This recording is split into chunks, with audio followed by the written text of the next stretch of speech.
leveler to kick in and understand how loud my microphone actually is. I use the laziest auto-mastering stuff ever, by the way. I don't know if you knew that.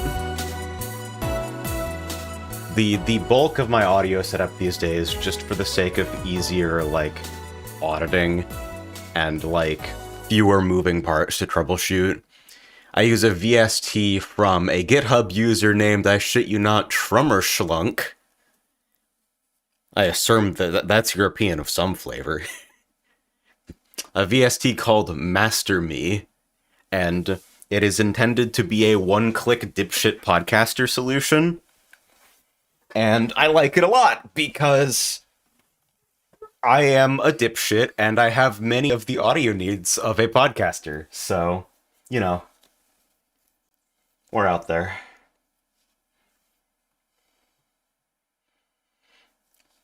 MagFest ended yesterday. I held a mystery game tournament there, and at least 3 of the games rolled came from the Kusoge Advent Calendar.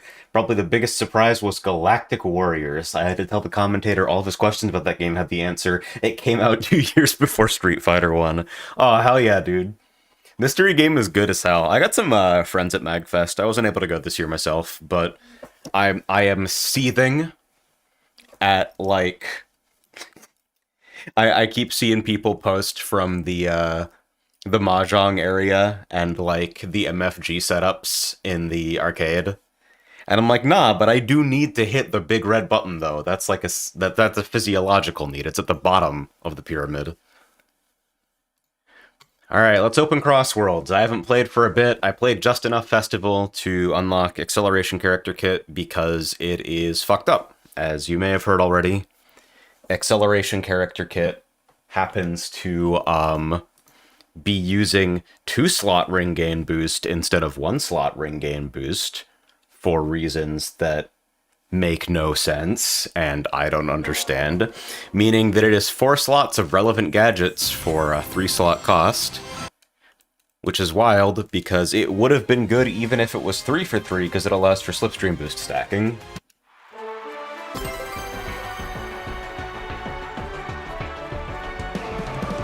I don't think the festival is still running. I think it's done, which is the only reason I'm opening this. If festival is still on, I might go back to Minecraft. Yeah, there we go. Calculating final results. Okay, so we're safe. So check this out. Tech Drift, Slipstream Bounty, Acceleration Character Kit. Because stacked Slipstream Bounty doesn't give you 2 rings per tick. It gives you 1 ring twice as often.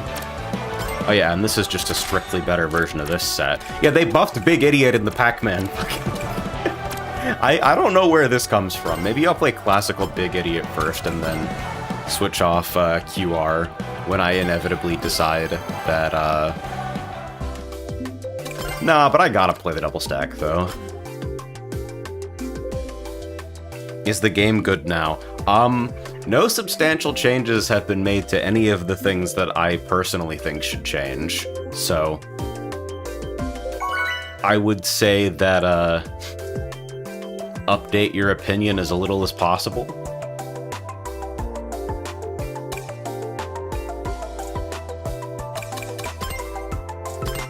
What do we got? How does World Match look these days?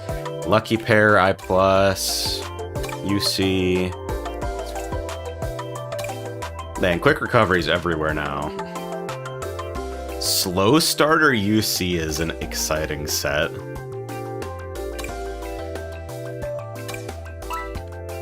Okay, actual bagging. This is this is a double ring booster with strong finish. And they're crowned, so like it can work sometimes, but anything can work sometimes, you know? When are they adding amps to Crossworlds? Can you fucking imagine?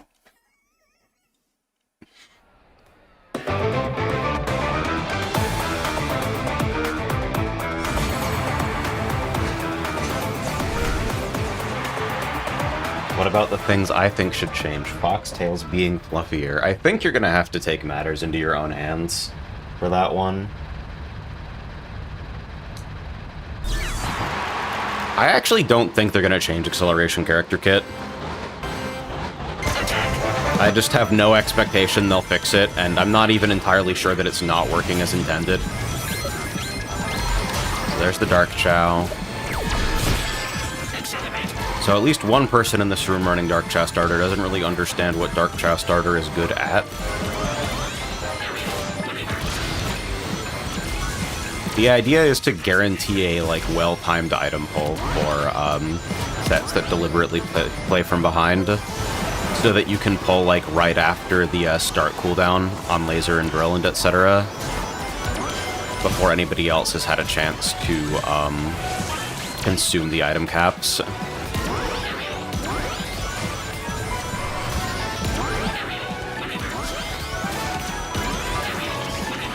I will say this set kind of feels like hot ass in water. I didn't even look back, I just tried to pull over without looking. So this is an ideal late game box.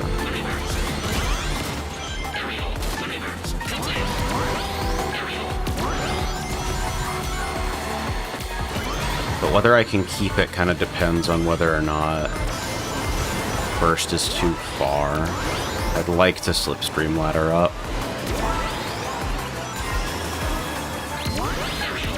Okay, I'll dodge that.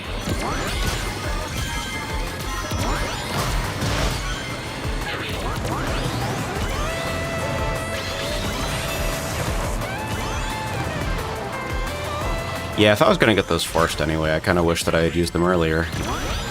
But that's how it goes.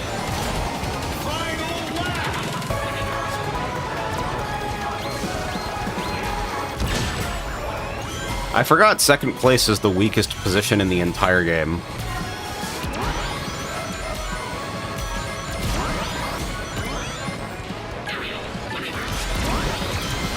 Well, that's why it feels like every interaction that happens to me makes me want to kill myself. I'm not using quick recovery. I forgot.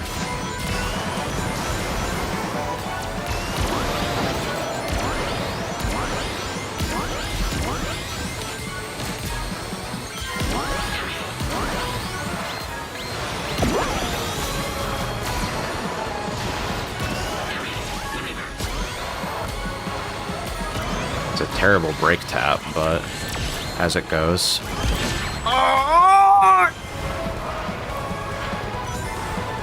Finish! Yeah, I do a little bit of snap drifting. It's like obviously not as helpful on grip sets, which I've been mostly playing recently because TD feels like it's so hard to fit into a plate.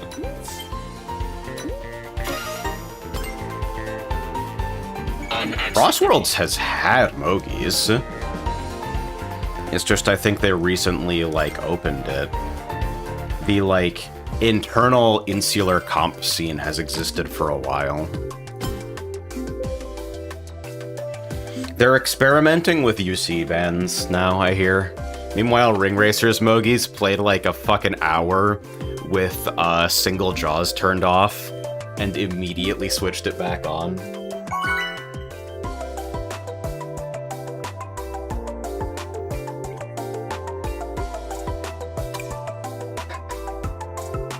Funny stuff, IMO.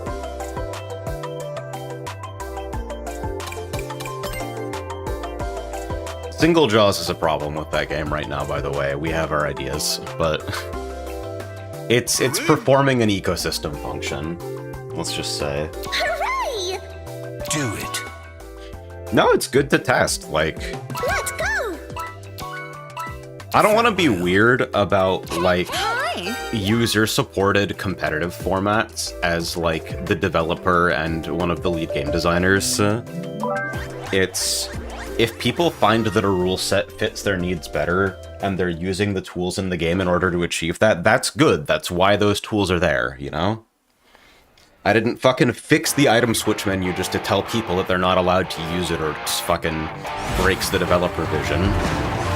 Although I do wish that running item toggles put you in modded, because I think core should be like a very carefully curated, like intended experience type of thing. I don't know, I go back and forth on that. Don't take that as me wearing the developer hat particularly tight at the moment.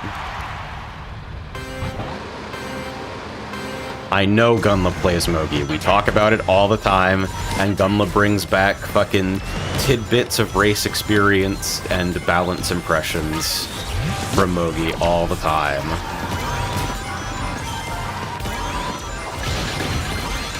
Dev is in more places than you would expect.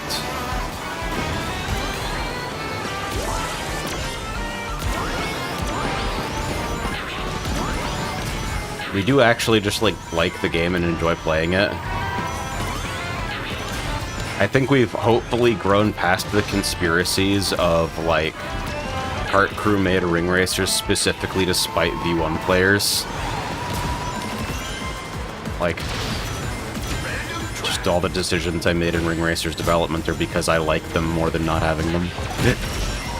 So obviously, like, we play the game in public, we just don't fucking do it out and out because people change their behavior when they're in the room with the developer, and we also like to get, like, unfiltered, honest gameplay impressions, and being in public semi-undercover is one of the only ways you consistently accomplish that. Because even in a test environment, like, people are different, you know?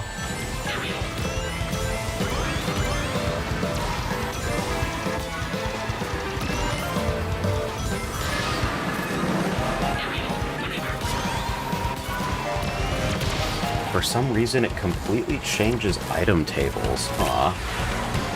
Oh, I see encoding overloaded. That's strange. Sorry about the frame rate troubles, y'all. I will probably switch Steam game recording off or drop the quality in a moment. Because it's also using my GPU encoding. Oh, I missed the box. That's really not good. Hey, I held that, though. Uh-oh. Hey, better timing for me than for the other guy.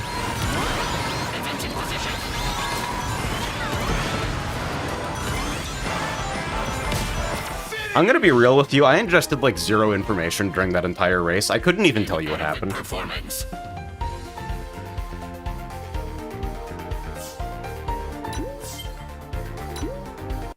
Alright, real quick. Settings, game recording, recording off.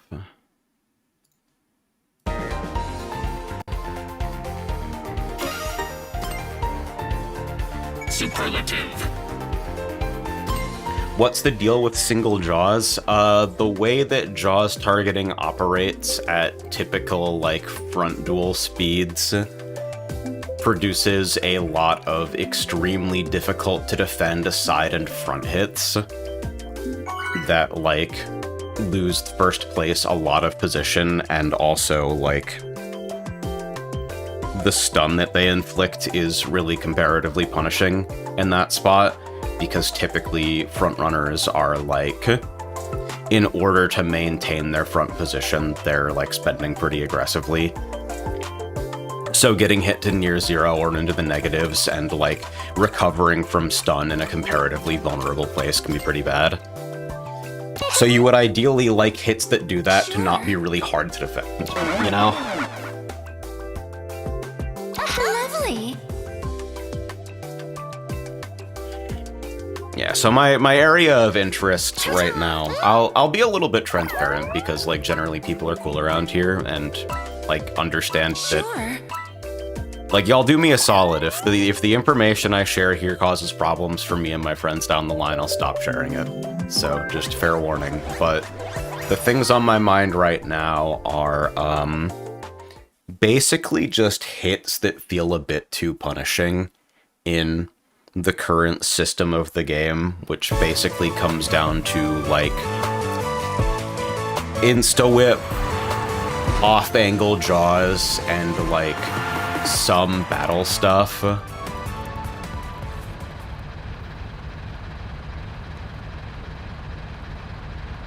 As, like, a distant priority, I'm thinking about Mega Barrier offhand.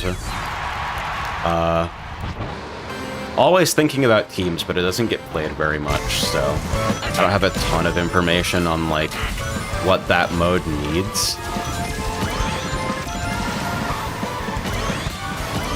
Gotta go crazy undercover for that.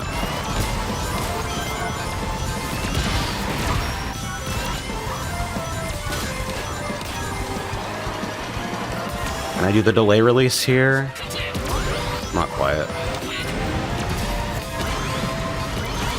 I think that Phantom hit them. I think that was a lagged hit.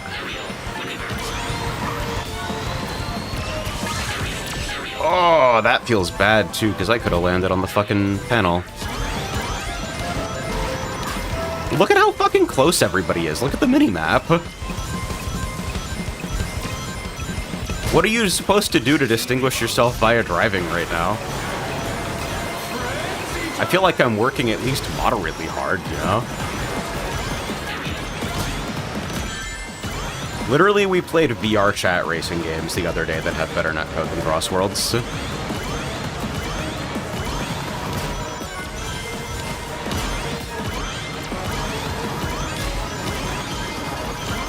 I wouldn't say that the Zone 10 Daytona USA VR chat recreation, which is just a fucking AI-generated sentence, I wouldn't say that that has better netcode than Crossworlds. What I will say is that it's really fun. And by the way, you don't need a VR headset to play VR chat, so go try that out and then, like, see me in Tile Gun next time I'm there.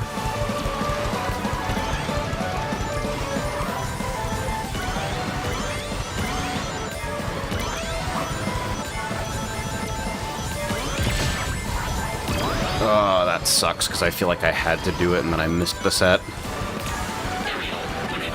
It was probably better for me to hold and just take the cut anyway. Yeah, because now Tsuyame is gonna fucking run away with it.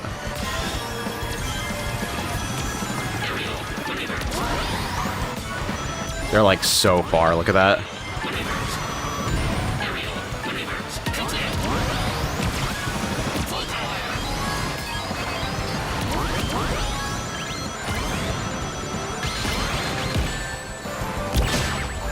Reverb fart! Good performance. If I do another Crossworlds video, what I'd like to do is something moderately high effort where I race with some friends and we all get like POVs from the same races and see about how much desync actually affects us. Because when I play with friends, basically on average once every race, we'll ask a question like, am I on your left? And they'll answer no.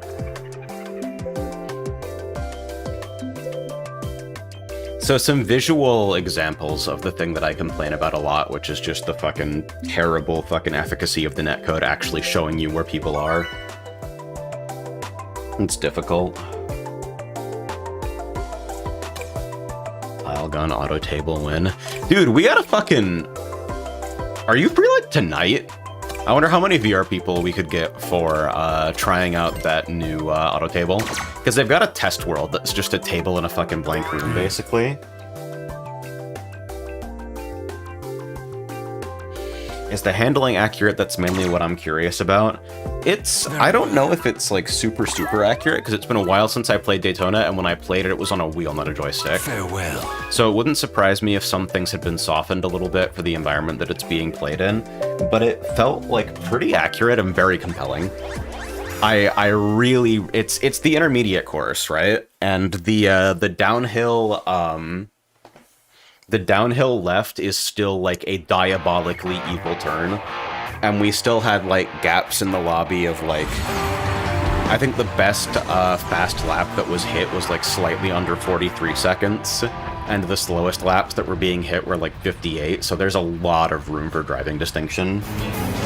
Easy money! Thank you, Laz. Is that just a Tyrone W? I thought for a second that I was missing the message.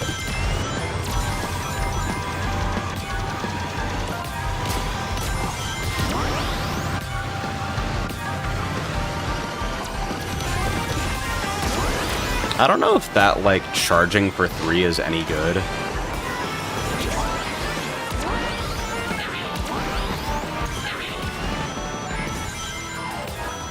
It's like, I know that what I see is not guaranteed to be, like, particularly consistent. And I also know that power cars have, like, kind of a safety net when it comes to certain kinds of bad driving. But, like, I can very obviously compete with people on a driving level, right? Easy money! Like, I wouldn't say that I'm a weak player.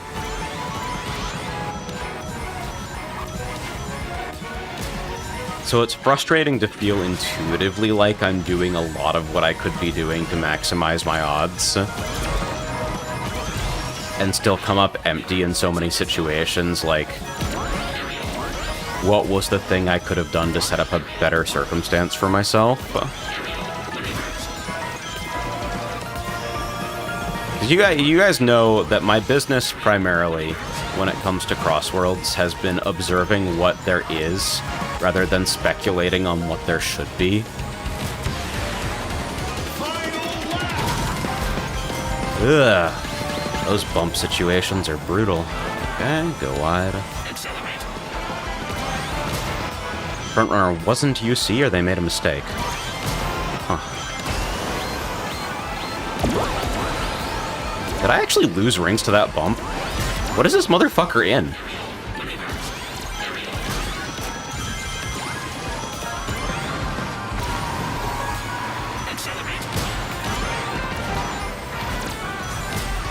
I don't know if holding this is correct here.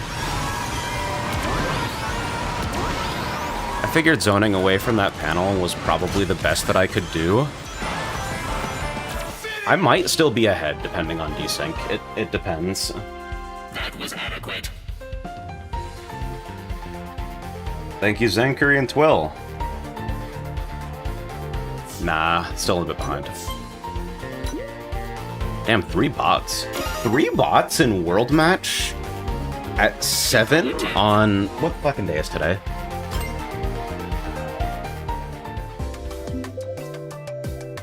Okay, it's on Monday. XL Kit has Mini Ring Thief. It sure does, but like... How the fuck does Mini Ring Thief and Mini Ring Thief interact?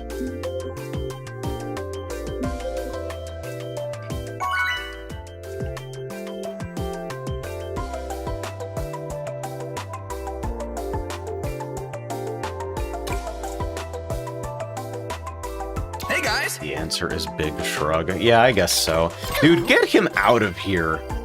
I don't want him here. Slipstream bounty, extended slipstream dash panel mini bounty. I feel like this person misunderstood the assignment.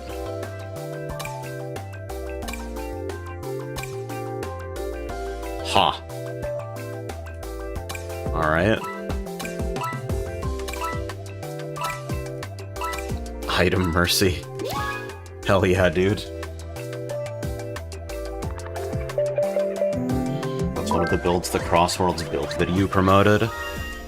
Aw. I would cut extended slip for Ring Gain Mini on that plate every single time.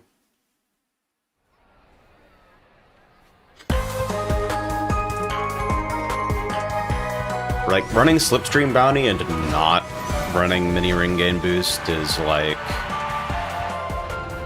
I mean, like, I do it. For the longest time, I was running, like, Tech Drift, Slipstream Bounty, Quick Recovery on a handling setup.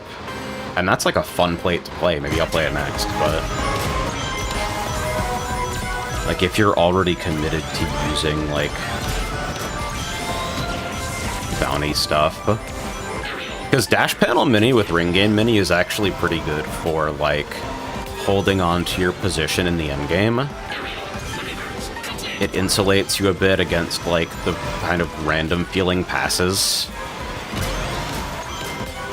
Getting shoved. Yeah, man!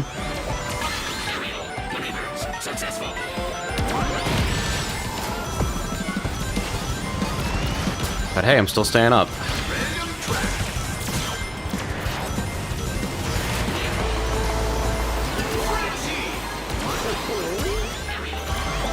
Lucky cycle for me there.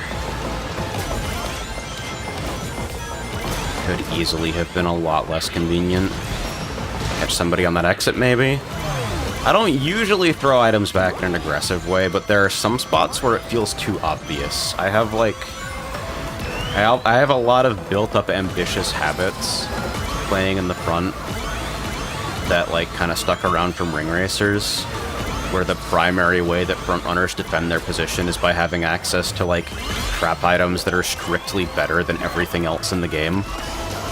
They're more specialized for the most part. They most of them have like some weakness that makes them worse at one thing, but significantly better at a bunch of other things.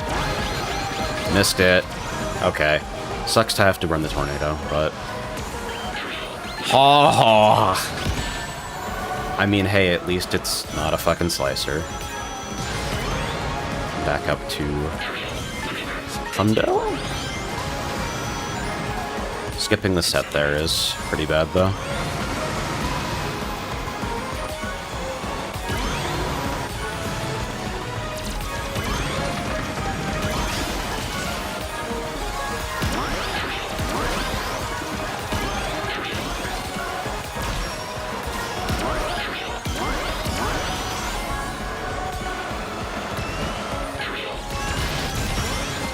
The myth of consensual front-running! Finish! That was adequate. I actually feel the vein popping out of my forehead from that one. That was so abrupt. Yeah.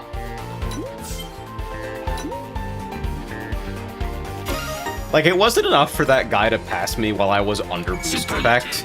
They had to pass me under boost effect and then block my fucking held items with a drill. The extent to which you did not need to have that in your position is outstanding.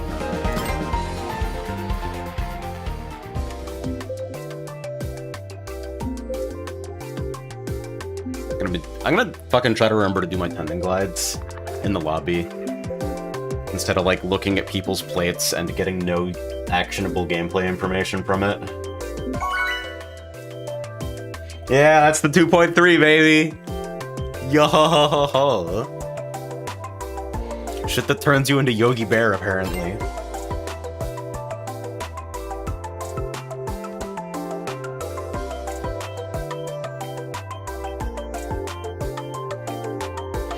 It's a hard problem, right?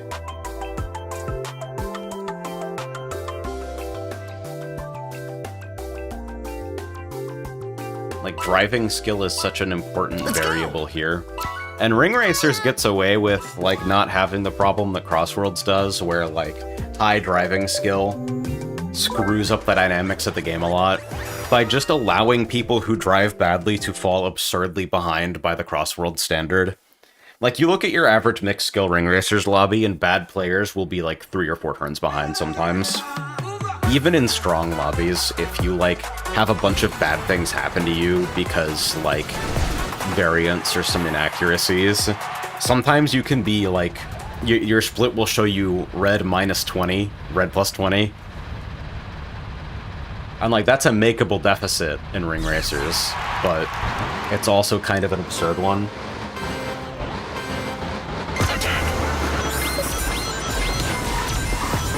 I don't think I'm ever gonna work on an item racer ever again. Like, I'm gonna continue supporting Ring Racers, because I believe my version of, like, the best version of that game is always going to kind of be in flux. That's a bot. I overtook a bot. Present for ya. But I think down the line, I just want to fucking focus on, like, arcade racing games, and if they're gonna have catch-up, they're gonna have purely, like, speed-based stuff. Can I get a reticle on this guy? Worth a try. It was completely ineffective.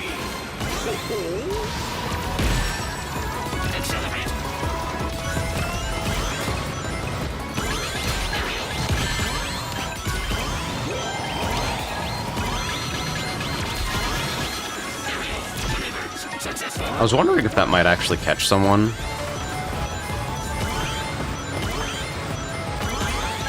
Alright, you and me, buddy, we're gonna slipstream ladder up to first, okay? Or you could fucking murder your best hope at actually making forward progress. Entirely up to you, TPH, Fama Lamborghini.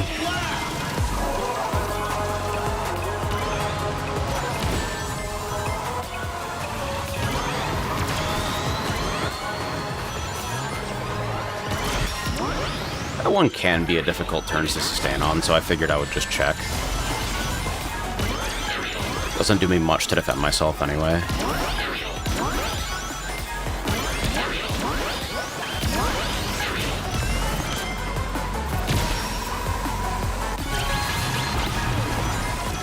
Maybe I should have dumped the Boost Wisp. This is like way closer than I noticed the pack being. Bad minimap awareness, I guess. Oh.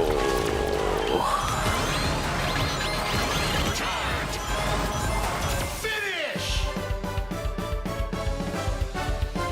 Inadequate performance.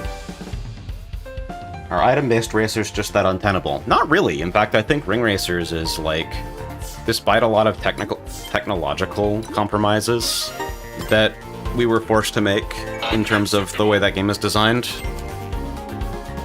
and like some early design choices that I might do differently if we started from scratch again.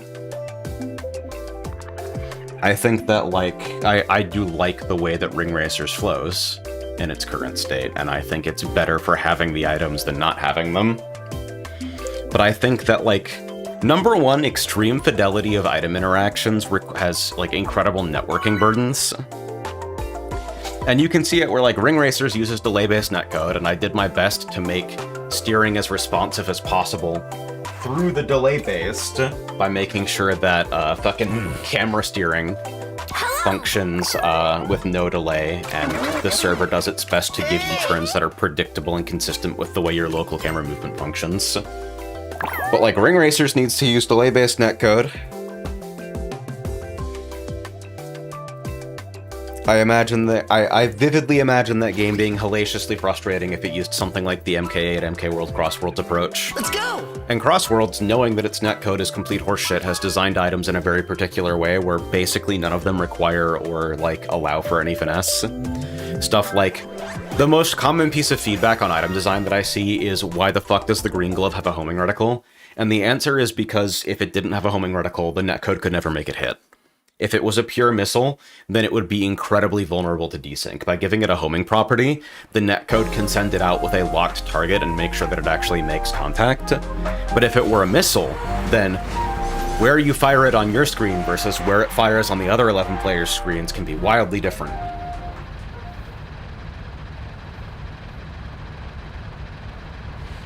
Wondering why you aren't currently using the normal stream overlay. I kind of didn't feel like a camera today.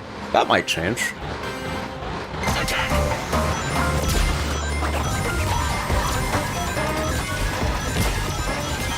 I also, like, every once in a while, I do the thing where I look at my overlay and decide, like, hey, I feel like the game video should be edge to edge, even if it's annoying to place other elements, or hey, I feel like the game video should be a panel because edge to edge makes it really hard to not cover important gameplay information, and I flip-flop between those basically arbitrarily.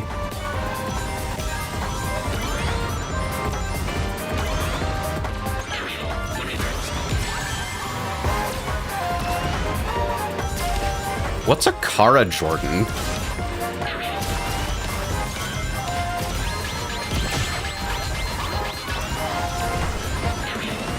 Is that like when you cancel out of the startup of a 3 and it gives you extra range on the dunk?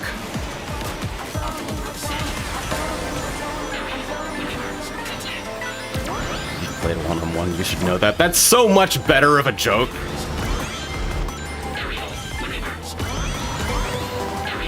I wonder if that game does have Kara leniency.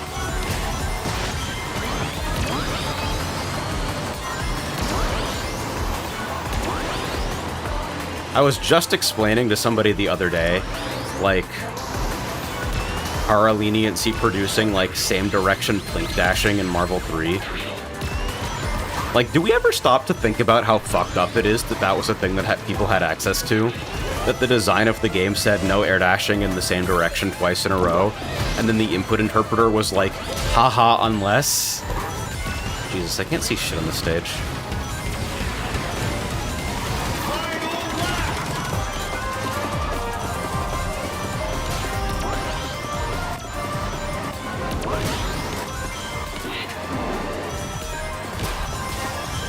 So I don't actually think that this tornado is enough to protect me, but I think it might be better than what I'm likely to pull, so I'm going to hold on to it.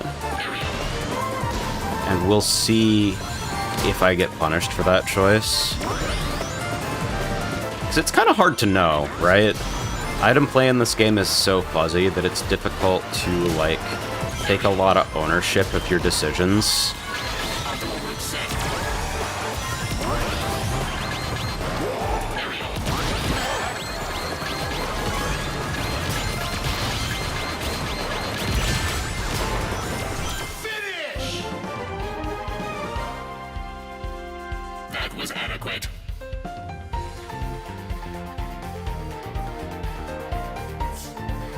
Crossworld's items are designed like Mortal Kombat PS2 online hitboxes. I just want the combo to work consistently. Fuck it. Superlative.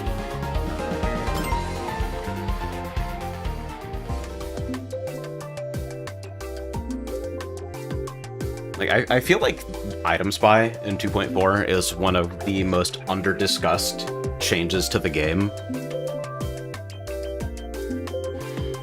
But in retrospect, I really do feel like it's a better fit for what Ring Racers is asking of the player.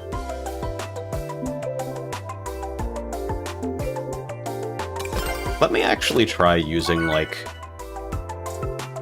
Let me use this on a set that isn't getting, like, speed penalties for drifting.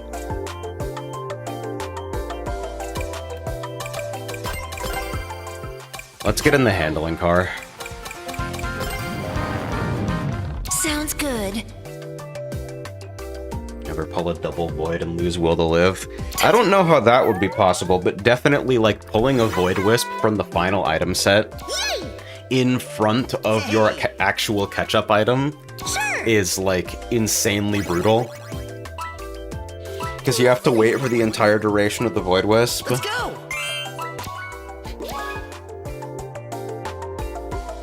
My dipshit armchair designer idea for Void Wisp is that you should be able to tap to cancel it, which is different than the suggestion that I usually see, which is just not making it block the item at all. But if it absorbs something, it should put it into your slot at the bottom. So, like, if you absorb a projectile, you should pick up that projectile. I played 2.3 again recently, and it felt so weird not being able to see what items the other racers had. Do you mind if I ask the occasion?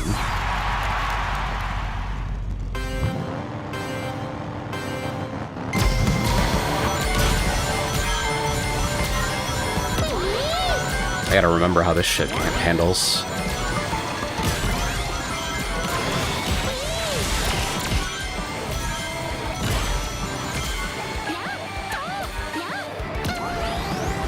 That late release where you, like, counter steer just as you leave the ramp is one of those things where I wonder how it was even programmed so that that's possible. Oh, missed it.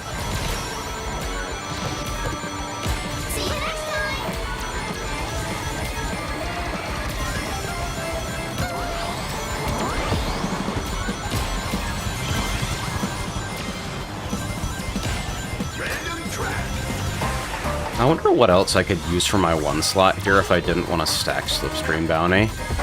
Because I think I do want to stack Slipstream Bounty. It's great for ring economy. But if I didn't, what would the one slot be? Maybe, like, Ring Mercy to help with accelerating after hits.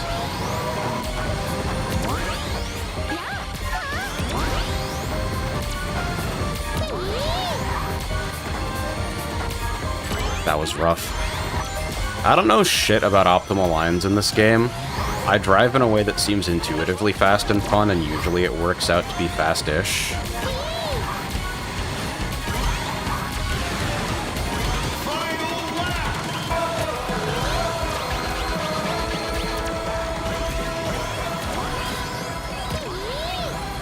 Oh, I thought I had the fucking slicer in front. That's not a great choice.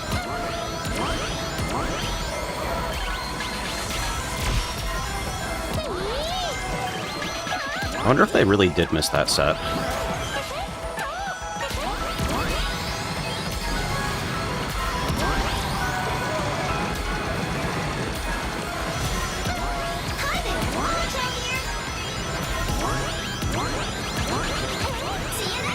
Woo! I actually got a gap there. Granted, it's because the guy in front of me got fucking beat to death by KBB and then probably got dragged into the pack.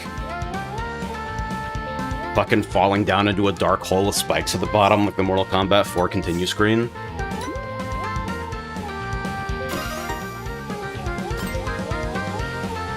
Nice. Dynamite Derby session for the funsies. Oh, I imagine EXP has, like, made Derby really fucking weird. Because there's not quite as much, like, position jockeying.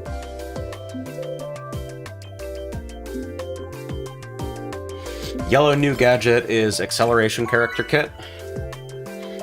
Speculation is that it's bugged because it grants Slipstream Bounty, Mini Ring Thief, and full ring gain boost. Not mini, but the 2-slot version. So it's a 4-slot kit. 130 ring will be better than Ring Mercy, wouldn't it? In my head, they both tackle the same problem, but one better. Probably. Like, Ring Mercy, helps you to get started if you're taking hits early, I think, versus, like, 130 being more robust at protecting you in the late game, which is probably the more important thing.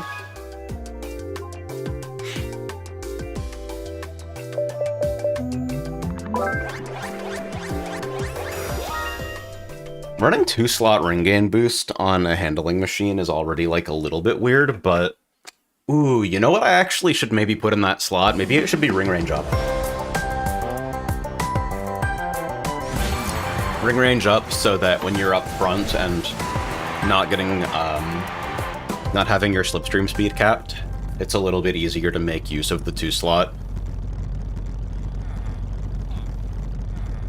Hope they don't patch Excel kit. We need to buff other sets, IMO.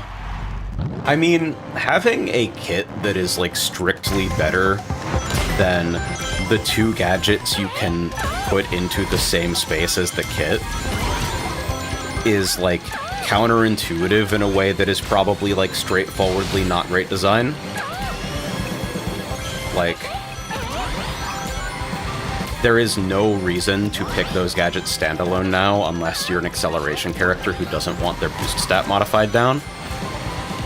And while I think a lot of game design truisms are bullshit, I do think that there's some truth to the idea that in many situations you want to avoid presenting players with choices that have a, like, completely static outcome where one version of the choice is always wrong.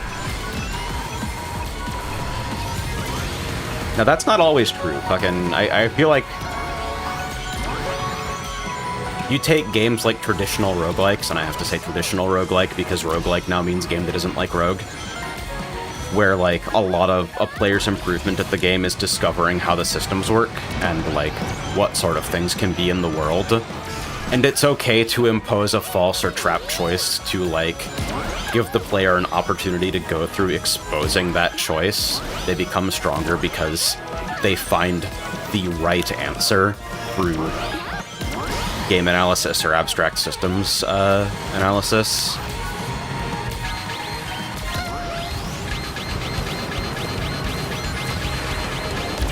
But for a game like this, it seems straightforwardly like kind of an unfriendly trap choice. I know this is an incredibly yappy way of explaining this, so please forgive me.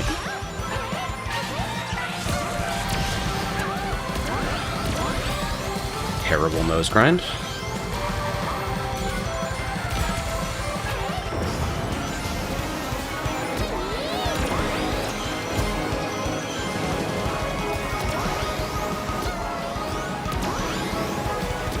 I'm unlikely to pull anything that's better than what I'm holding up here, but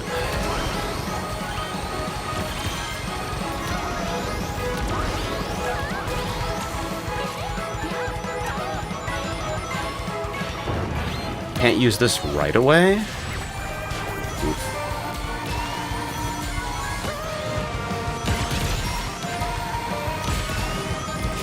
Yeah, there is kind of just nothing to be done about that. Happens. Nice. They've posted on socials it's definitely supposed to be mini ring gain boost. I mean, it's entirely possible that there's a fucking, that the error is on the social media side. You never know, right?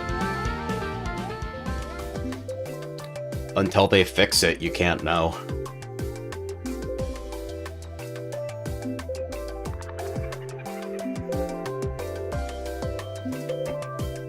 You can get up to 270 speed with acceleration character kit and both ring gain boosts in a power car.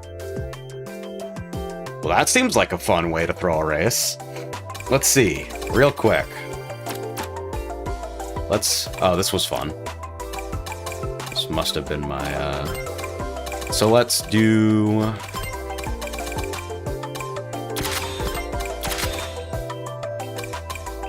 the most ring gain that you can possibly acquire. Well, not the most ring gain, but the most ring gain boost.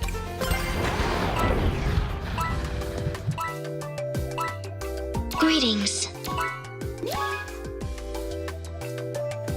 Hello, Fuss.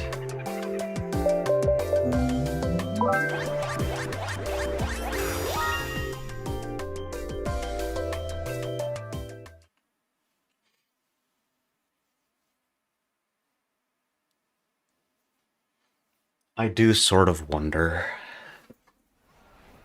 I wonder what their plans are for this, right? Like, the reason developers don't share fucking aggressive roadmap or development plans is because gamers can't be fucking normal about it. It, like, very rarely gives you any benefit to be open about, like, development plans. Despite all of the Reddit warriors talking about, we need a roadmap.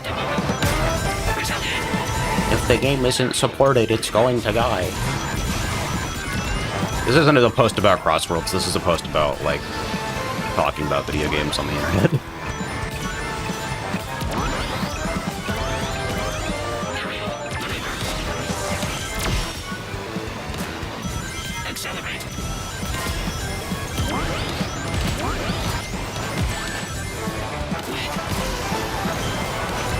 It probably makes some sense to cut a ring gain mini here for a dash panel mini.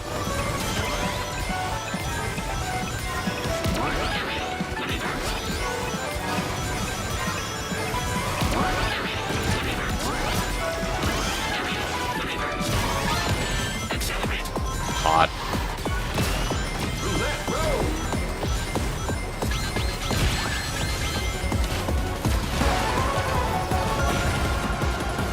This is my first race with this plate.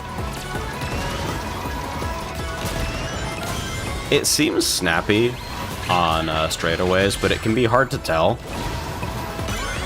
Because, like, you never know how strong the people you're playing with are in World Match. That was the nice thing about being able to test in Legend competition, that if I was in a room full of emeralds, it was basically guaranteed that they would all have some idea of how to fucking drive.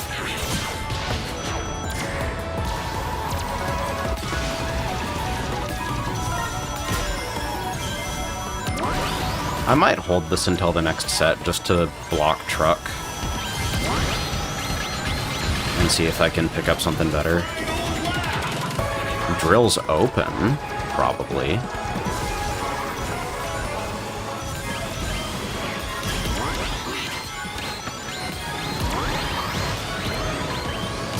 I wonder if I can hold truck into the water section. Wouldn't that be great? Whoa, this is not good.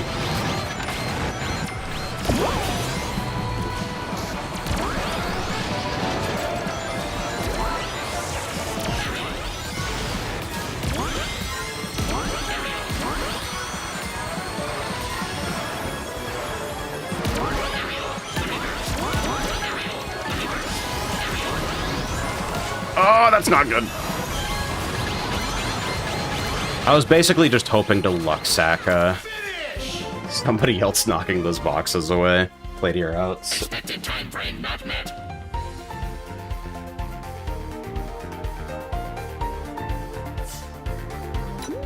Rough. Unacceptable.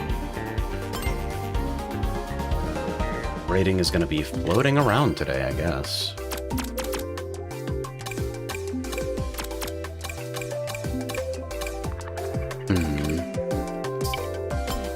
What's the stat adjustment on an Excel car?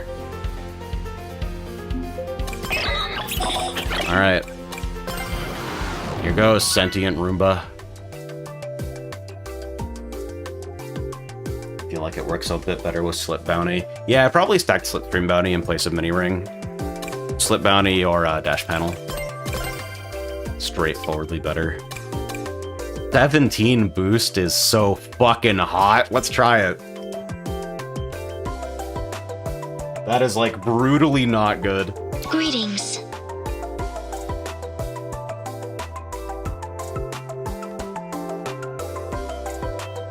We're doing Tendon Glides again. I can probably guess what everybody is doing in this room anyway. My Dipshit Son. We got a Roomba and named it My Dipshit Son, and the app has produced an incredible string of life-changing alert messages. My dipshit son is stuck and needs help.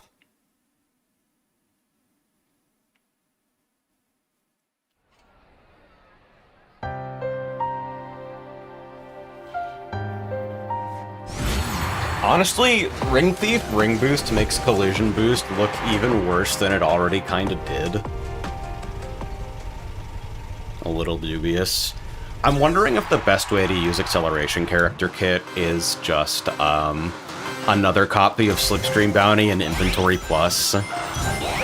Just play a 3-item build where you have, like, good odds of being able to make it to the front.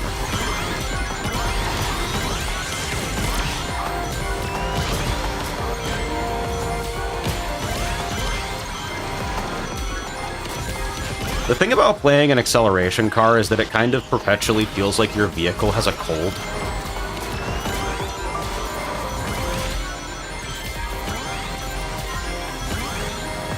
In addition to just the usual getting pushed around. Man, they did not fix Ultimate Charge Desync at all, by the way. It's kind of astounding how much it's not fixed.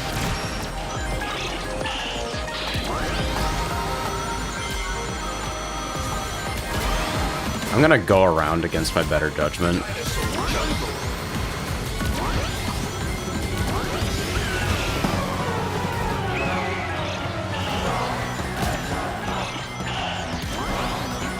I want you to know that this is the kind of boost I'm getting with a technical drift setup.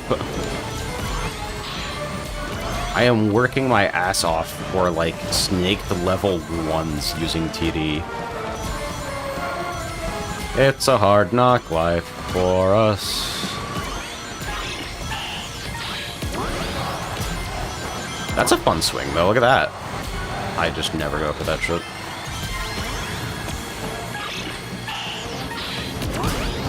Oh, it doesn't realign you. I wasn't sure.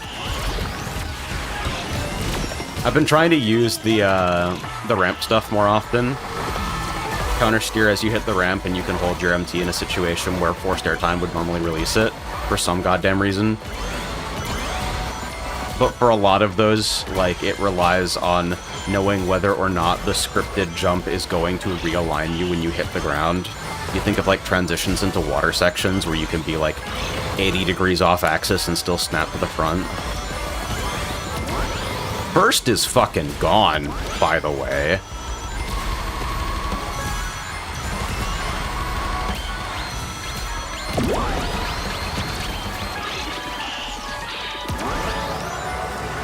Alright, not bad. Wow, a laser from there, huh? I mean, I've done it before. I get it.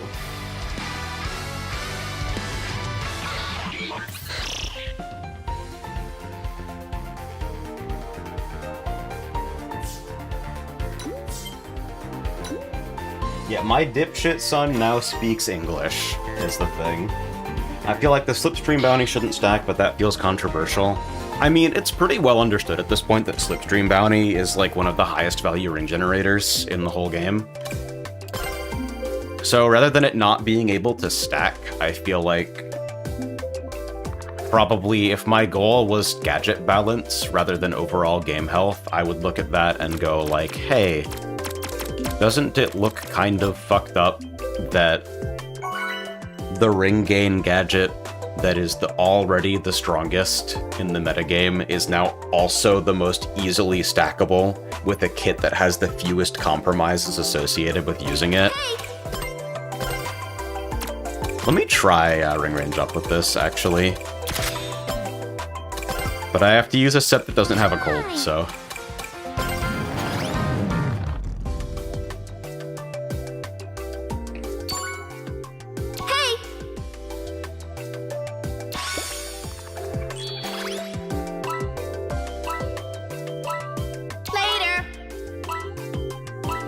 So I talked about this in my video, but like, despite the fact that Ultimate Charge is the strongest set in the game, if you gave me the ability to delete one set from the game immediately, it would be like Slipstreamers, because I think it's possible that their effects on the game are more corrosive, and also because like, if I don't feel like playing UC, then the strongest set I have access to is like a dipshit Fisher-Price plastic toy set.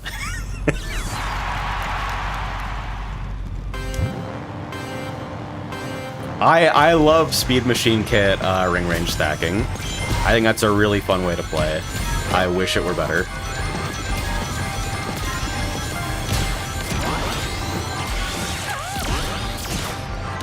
No fun allowed. Absolutely no fun. I really do remember to... I need to remember to dump my items, even in that single slot situation, just to make sure that I don't drop anything for somebody behind me. I just get so immediately profoundly sad that I'm interacting with a slicer that I stop thinking.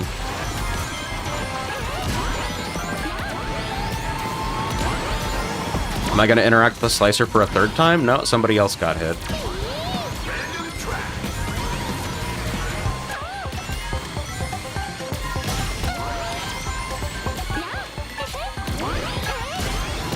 I think I've seen Mitsuyoshi before.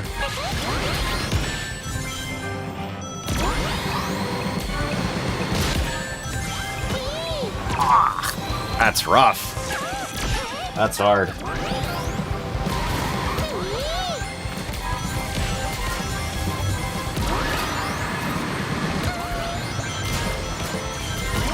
Not my most elegant routing in the entire fucking world, but it'll do.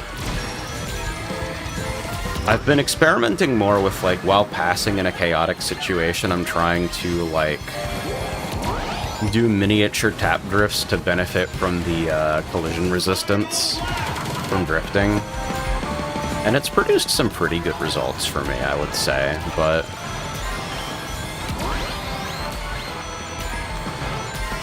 still not sure about it. That's a hard one to hit that, that capsule and that pen ring from the same angle. If I'm strictly here to win as many games as possible, I should probably be a bit more conservative about when I attempt that. But I like to go for it.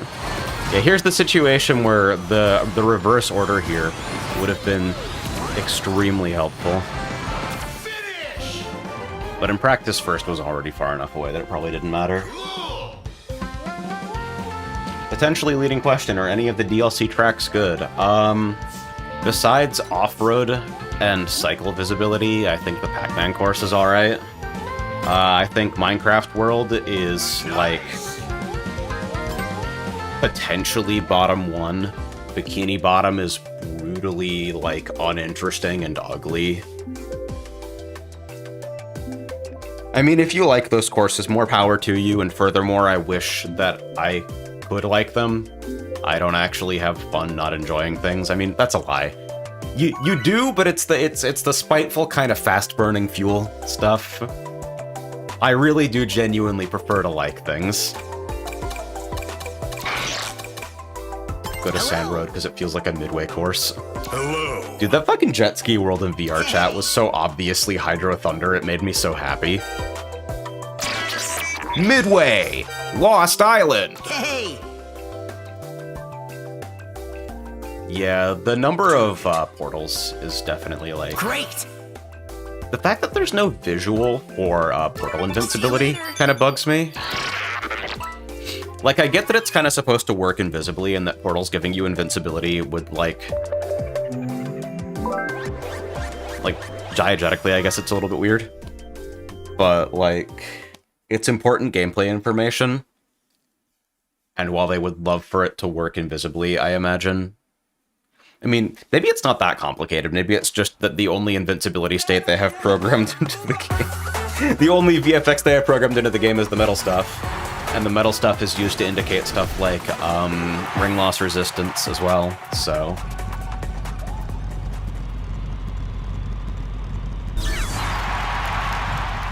There are a lot of parameters you can tweak with regards to Slipstream.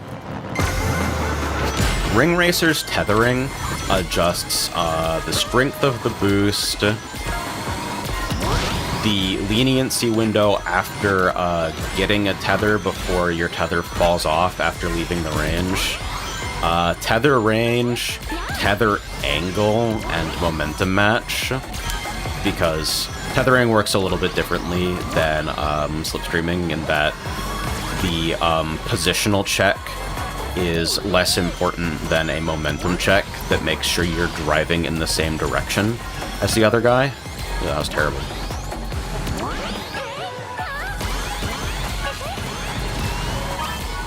Hey, it's Porter!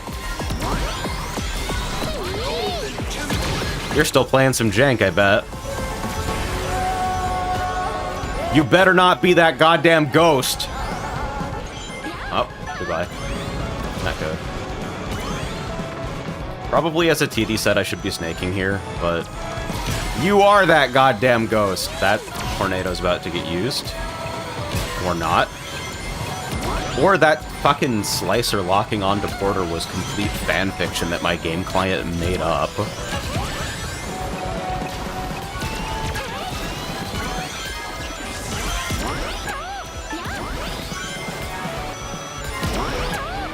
Ah, so they are UC. It decided to show me their fucking invincibility now of all times.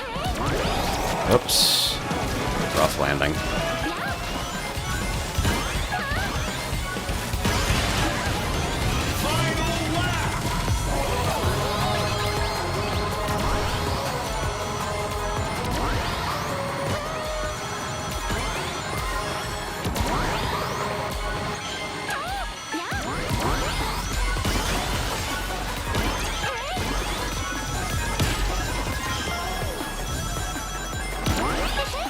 So what are we doing here? How's this endgame look? I'll take the risk, and of course I get locked by a slicer the moment I commit to this.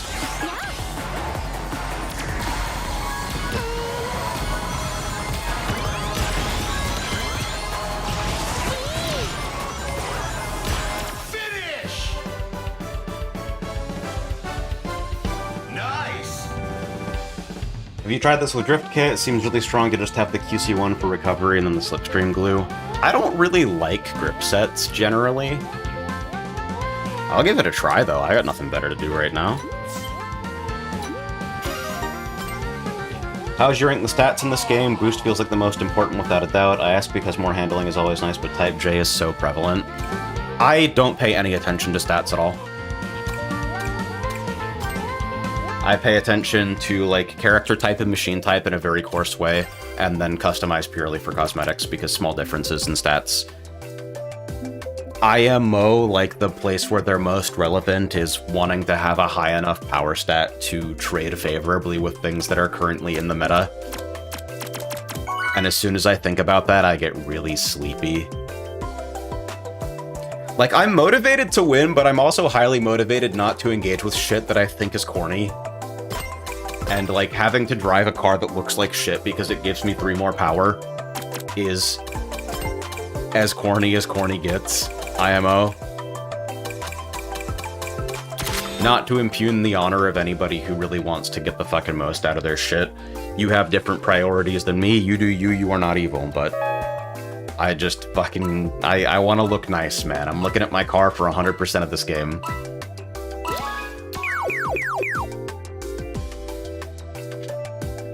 Pac-Man is such a dipshit, dude. He's fucking great. What a guy.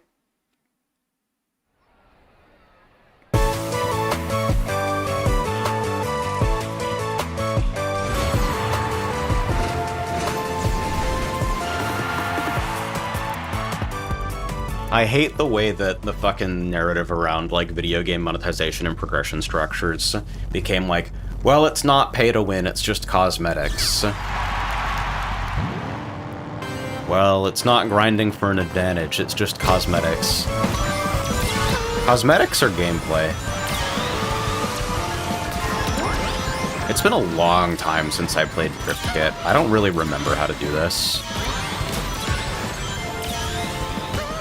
I saw a lot of people in Ultimate Charge is Not the Entire Problem kind of advocating for nerfs to technical drift.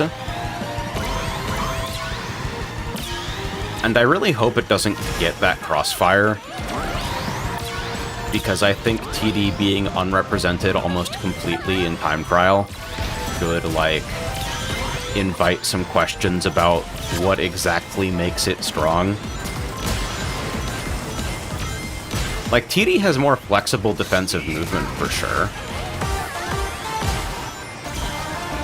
But it's also, like, strictly slower in ways that matter.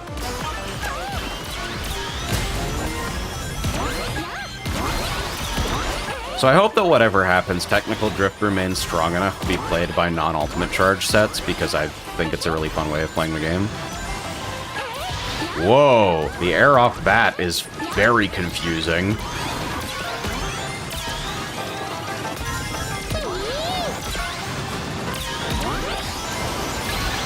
I might need to play this in a power car because it's the grip set that I know best. Grip sets and handling cars feel like my fucking steering wheel is broken. I really need to hit some of those double ring lines. Ah, but my fucking steering is all fucked up. Nightmare, nightmare, nightmare. Missed the late release opportunity. Yeah. I forgore. I haven't been in that situation before, and I forgore that the fucking North Star cut is totally a portal. Oh, God. That was potentially winnable if I didn't steer like a fucking dipshit, but, like, I mean, it feels strong, obviously. Grip sets are faster than TD, you know?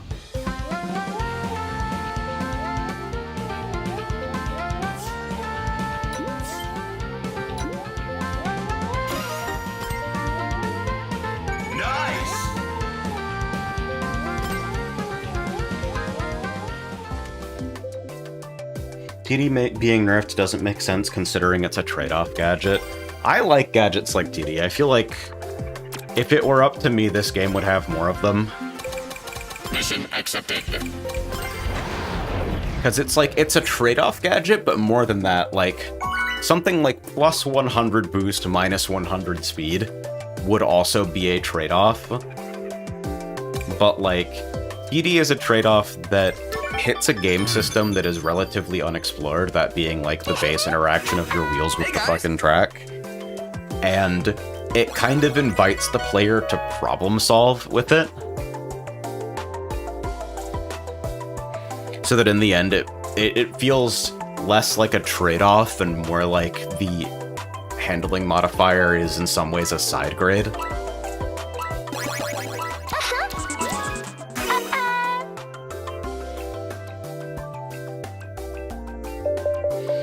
Ultimate charge, but if you hold for too long, your engine blows out. I mean, that would be like kind of hitting the opposite of the way that the set is primarily played, right? Most people cycle for the majority of the race. Not the entire race, I don't think that's the optimized way to play it these days, but like, generally speaking, maintaining high invulnerability uptime is like better than losing all of the potential time that comes from not being under drift boost effect. The friction modifier you get with a high level drift boost charge does actually help you slide through corners though.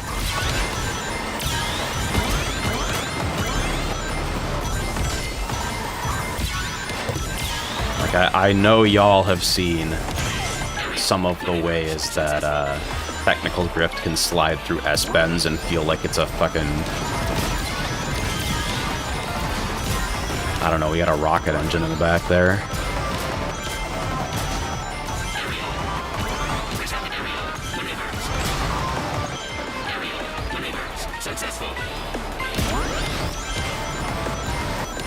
Back when I was doing the spreadsheet data, Blizzard Valley was like the least picked track in the entire game for me, and it made me really sad because it was also the track where I had the highest win rate. And it's still one of the ones I think is the most fun.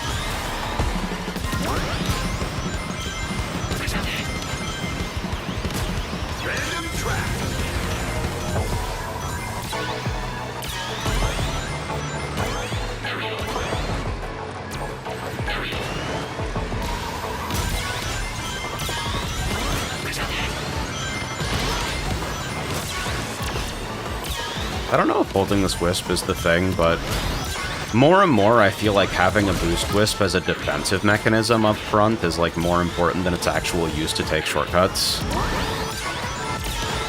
Having an answer to portal items changes my race results way more often than the ability to cut the inside of a corner.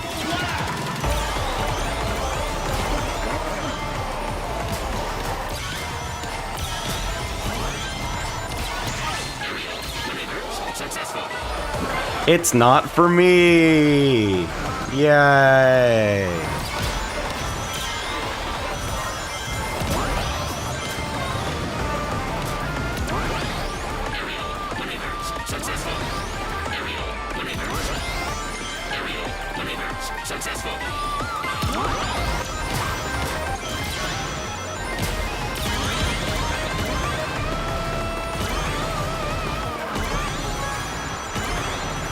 I got a friend who actually does time trial who says this path is faster. I have no idea whether it is. I just believe them blindly.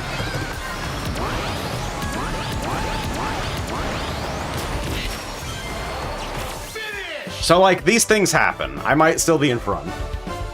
That was adequate.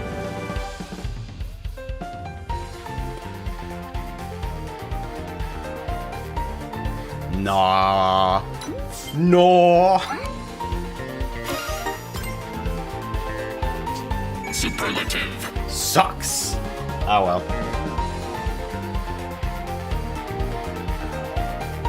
Alright, I'm gonna main menu and be back in a moment. Talk amongst yourselves. They all got super activated and tried to eat fucking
got this shit going.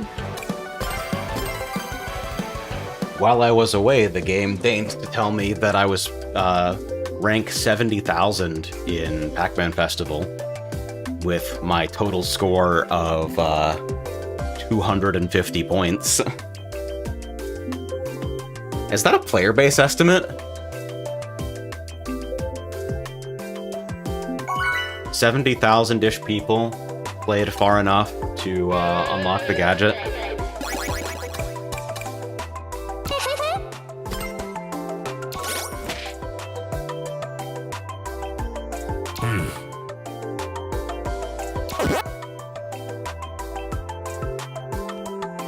Do it. I am not sure if UC resists Ring Thief. I think they do, but I'm not, like, up to date on that interaction. So, like, don't take anything I think as gospel on that one.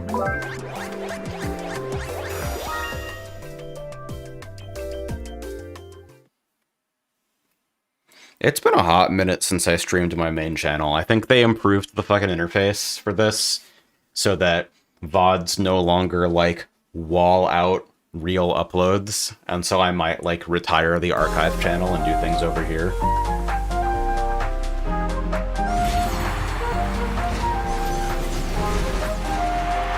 YouTube is increasingly a more pleasant place to watch streams than Twitch is, but, like, they both have their caveats. YouTube Top Chat is still brutal, and their link filter still sucks.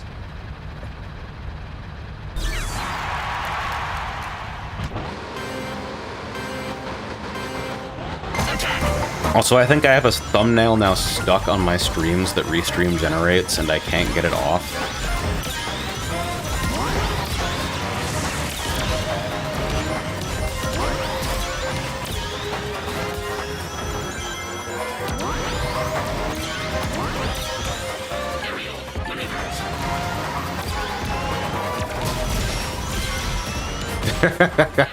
If even some of those hits are real hits, I ruined days there.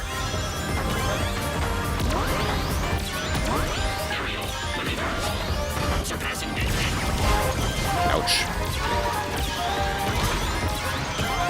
Ah, the feeling of not having quick recovery.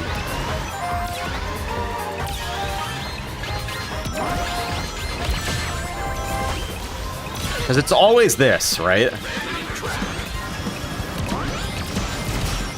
Like, taking a hit early in the race, everybody is so close together that you're immediately in 11th, and it just feels bad.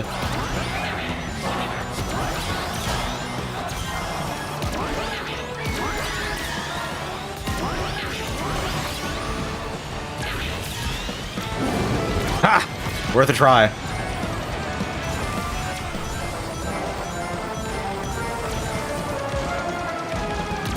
I think I'll just use this to get back to slipstream range. Shield in 8th is crazy. We're so tight right now.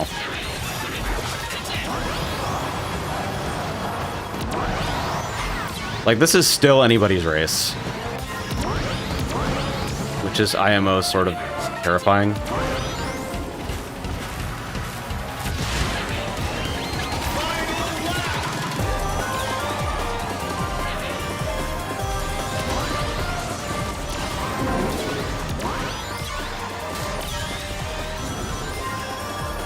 So this is a good thing to have access to where I'm at.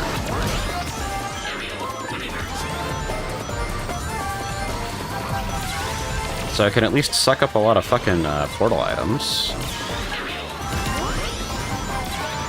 Unknown wall interaction. It's wild that it doesn't feel like that actually lost me that much speed, you know? Like, what am I doing in front after that happened?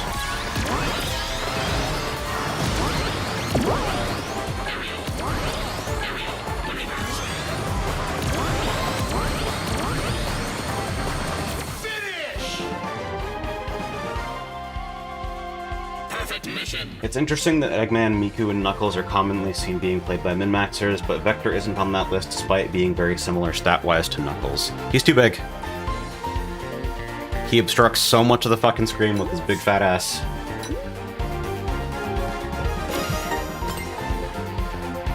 Superlative.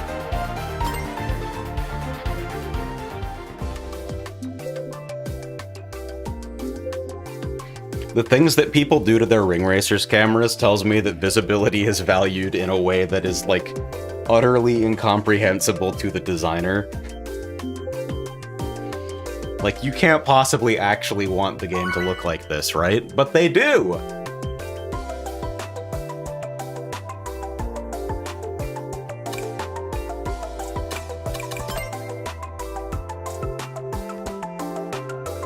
Sup? Player name Ivret Zavik playing Amy. Sometimes when you love something, you have to let it go.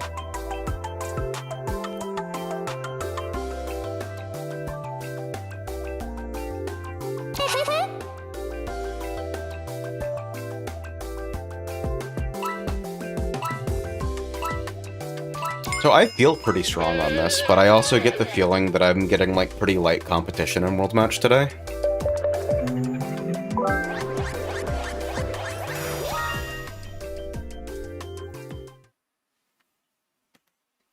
Like, Quick Recovery versus Drift Kit represents such a nice, clean, like, visible, piece-by-piece trade-off. It's like, would you like to actually be able to go fast in common situations? Or would you like it to feel less bad when you get grabbed by the neck by the cold hand of fate and thrown down a flight of stairs and break every single bone in your body on the way down?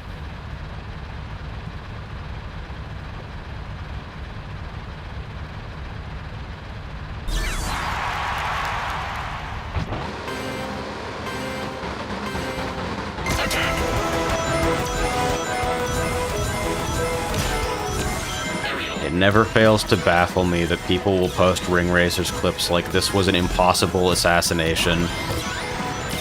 This game makes no goddamn sense. And then, like, every other fucking item racer seems 10 times worse in terms of the things that ruin your day. Huh. I actually got dragged down to the car path, though. Can I exit with this? Was it useful to exit with that? Not really. Probably not relative to what I lost to do it.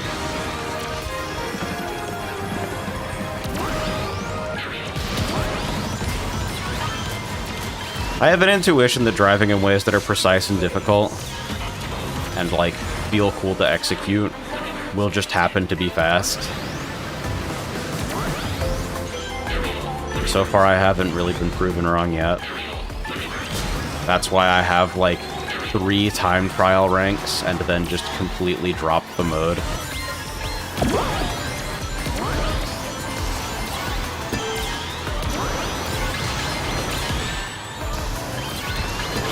And what's wrong with hit stun in the air?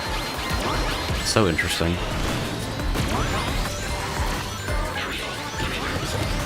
Oh, that's way tougher on a grip set.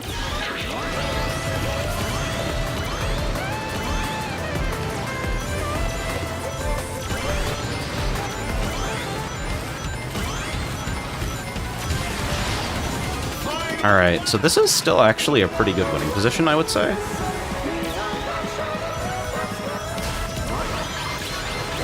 First isn't, like, insurmountably ahead. That's a tough place to take that hit, though. I might just go around.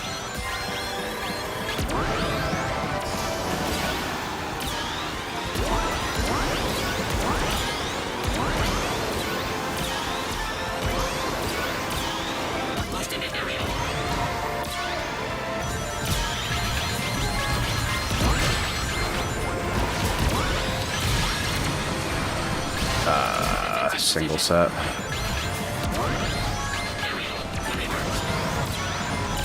Yeah, I got dragged in. Rough. Finish! Expected time frame not met.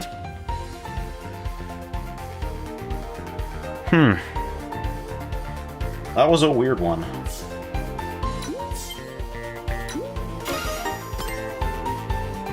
Unacceptable.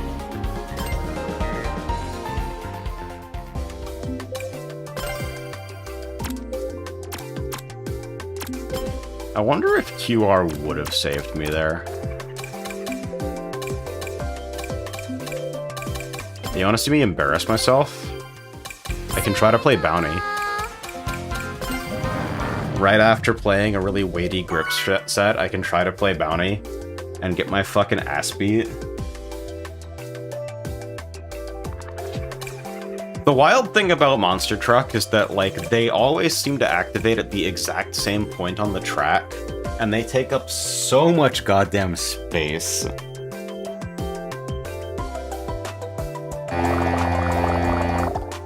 Hey guys!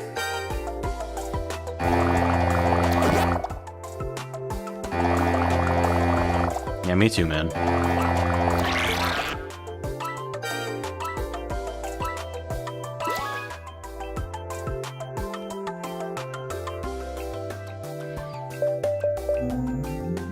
I'm already getting kind of tired of looking at Pac-Man on my screen.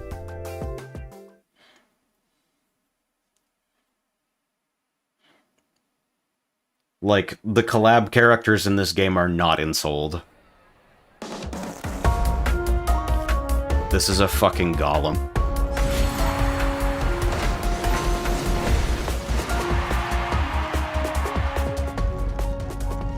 We made it out of clay and inscribed Animus on it, but it is not alive. Not like you or I.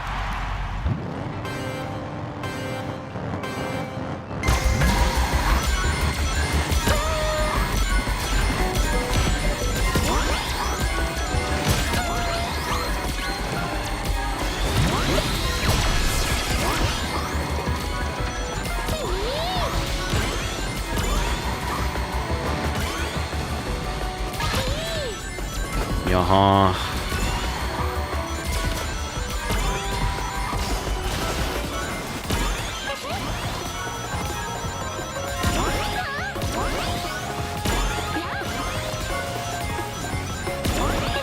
Oh, am I on perfect charge boost and not bounty? I'm on boost, aren't I? Huh.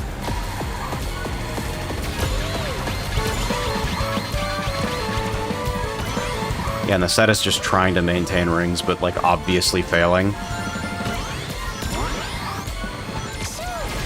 Like, somehow ring range and slipstream bounty isn't enough. I'll play bounty next time. I think it's, like, more stable.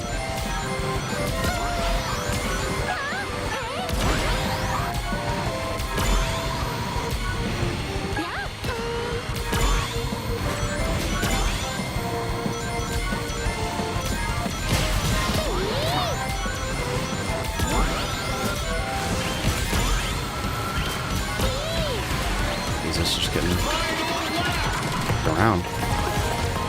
Stay inside. Hopefully it doesn't hit. God damn it.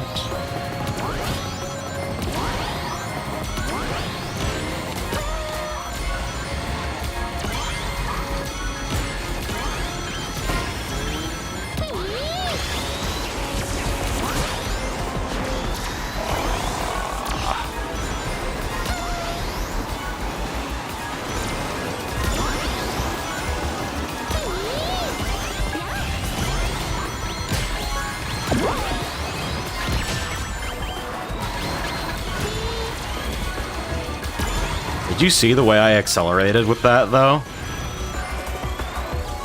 Also, Monster Truck falling into large hole. Finish! Didn't know you could hit perfect charge so late. Yeah, it's got a bit of a leniency window on it. It's not lenient on the early side, but it is lenient on the late side. That was fucking brutal because I was just like 50 rings the entire goddamn race. I think boost is probably the worst way to play that. So let's do bounty. Maybe a mini. Then like probably 130.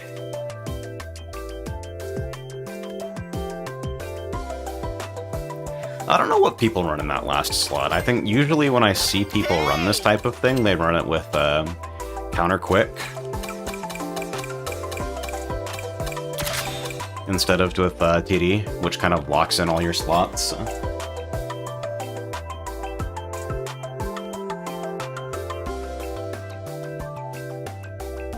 And it feels like incredibly unambitious to need to use 130 on a set that generates rings so well on its own anyway.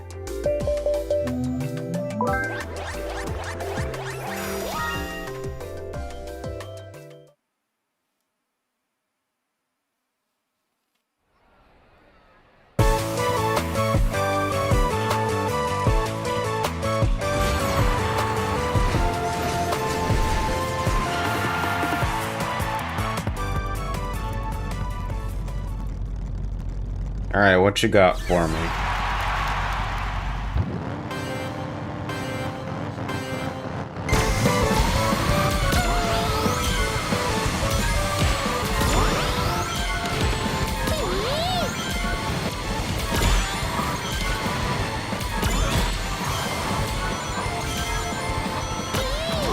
Oops, late.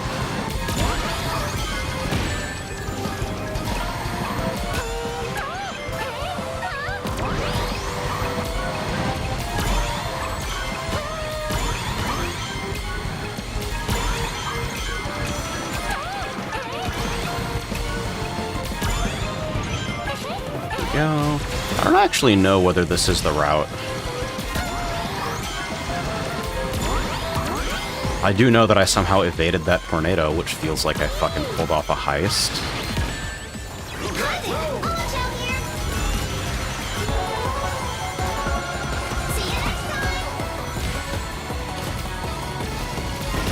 When you get taken out of your rhythm, it feels a little bit weird to get back.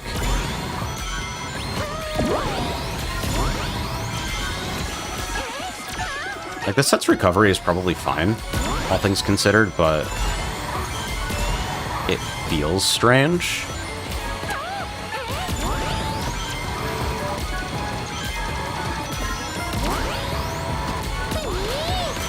A little bit of snap action.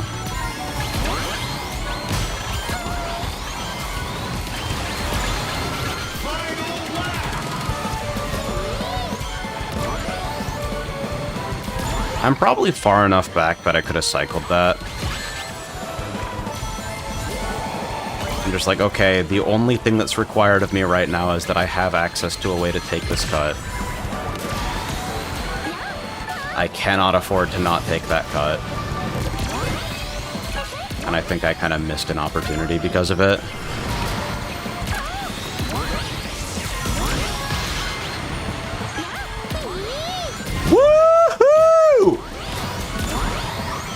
We're gamering!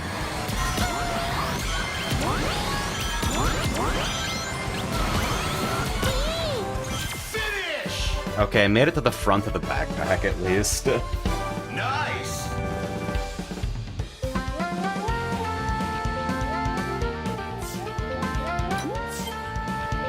Yeah.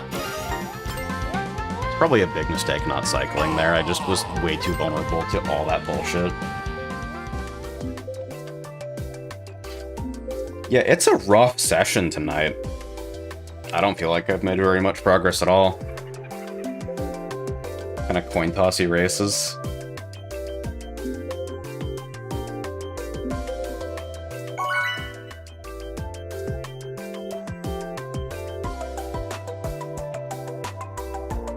Probably I'm just a little bit rusty, in addition to all of the other things that make this game occasionally feel like going to the dentist for fun.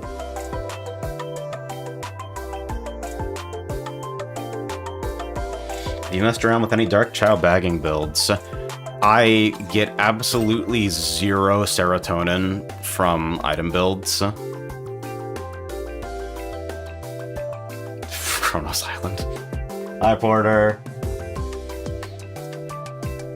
Yeah, whenever I make Crossworlds videos, I feel like there's a conspicuous gigantic hole where, like, inventory plus item swap, Dark Chow starter, all of that shit actually is. Hey! And that's because I just don't want to talk about something that I haven't used personally, and I played a bit with item order kit stuff during the network test, and have occasionally messed around with it during festivals where it's like very obviously strong, but I just don't like playing them. My heart's desire is to just drive forward as quickly as possible, and for that to be the optimal strategy at every point during the race. And you cannot get more opposite that desire than playing a sandbagging setup. It's not a moral thing. It's a tactic in the game that's available to everyone, just like everything else. But I find it pretty difficult to enjoy. And I feel like really succeeding with it consistently and like setting up situations where you're not kind of just coin flipping a set involves push-pull decisions that are like a little bit more difficult than people give them credit for. Like I've said before, it's not like rocket surgery, but people act like it's go to back, pull, drill, free win.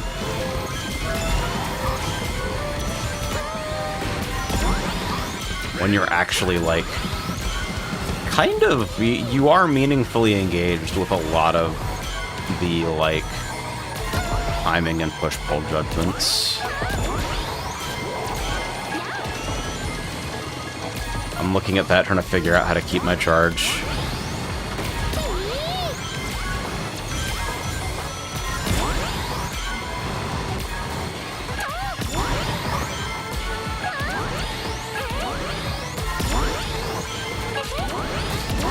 Missed it.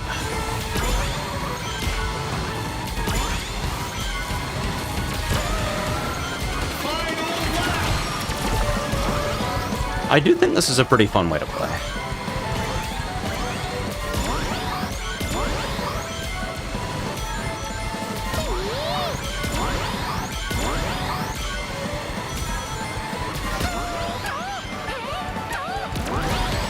With that said, I get the feeling that I'm about to have a North Star Island interaction.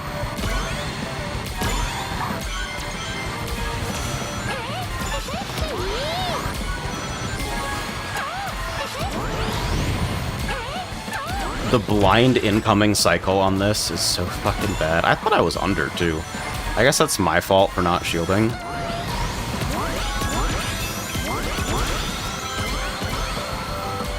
Finish! Good!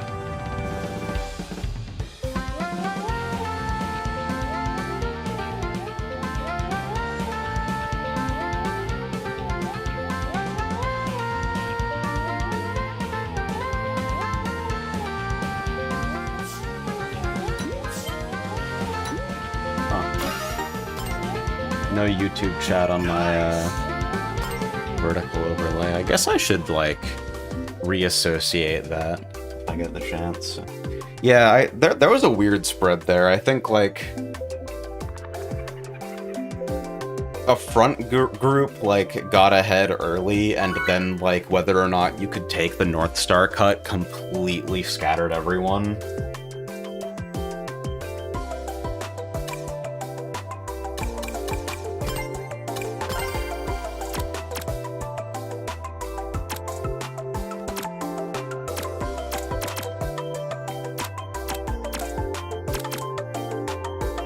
Hey, what if just for, like, one race?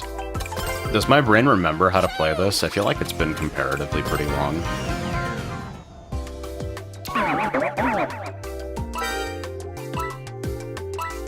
Let's go. I don't play UC very much at all these days. I occasionally remake the plate when I'm just tired of bullshit happening to me in Festival.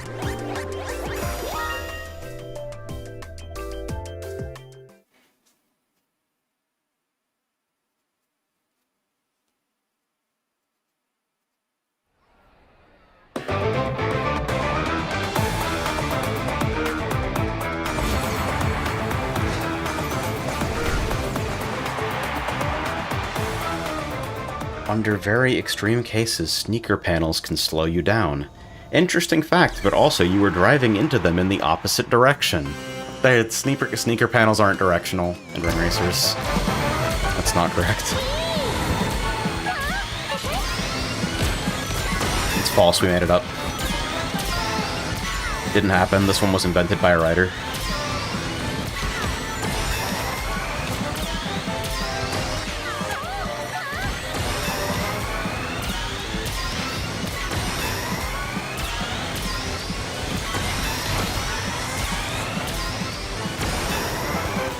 I was wondering how far out I would end up if I went for that. These types of sections became so much more comfortable after they fixed the shit where Extreme Gear would lose their pending boost when doing air-to-ground transformations.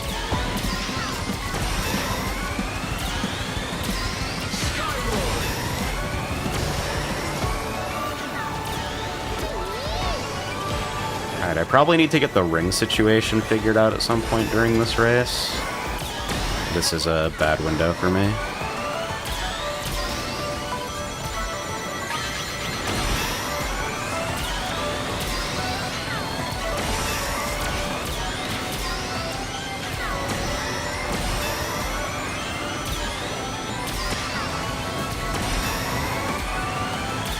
I keep forgetting what it's like to play sets that aren't fucking Slipstream Bounty.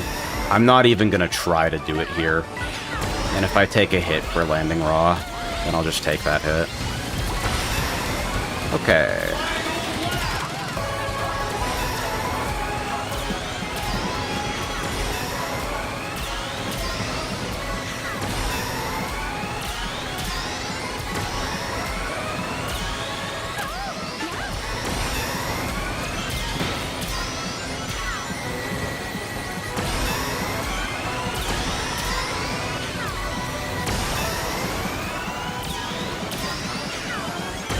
Oops. That's not good.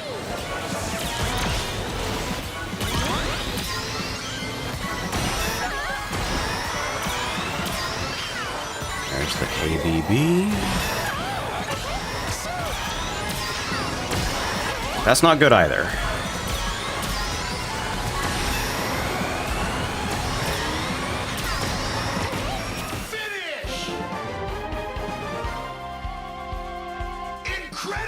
I can't play Festival to win unless I'm coordinating with people in a voice call. Yeah, real. 4-man Festival can be pretty fun because you do have a lot of control over your outcomes. But, like, Festival is also just a fucking complete shitfuck where the item system considers everyone to be twice as close to each other.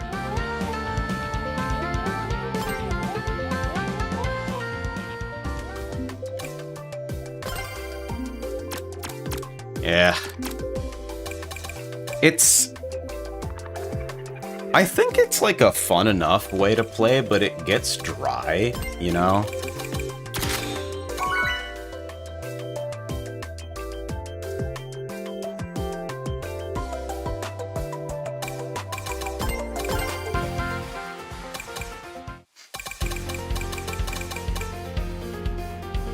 It's a mode of play where driving effectively feels a little bit more like jiggling a safe door open than like piloting a vehicle. The kinetic feel of it is just not doing it for me. Have you devised the build? The build is probably the kit that is strictly better Big Idiot placed on Big Idiot, if I'm being real.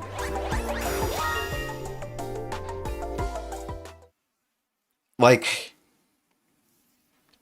ultimately, the utility of this is, like, you can divide it into two halves. Acceleration Character Kit allows Slipstream Bounty Ring Boosters to slot in a free Ring Thief, which is nice for trading paint and staying ahead. Can help you, like, knock other people in your vicinity who are at 100 rings down to 98. So that's nice.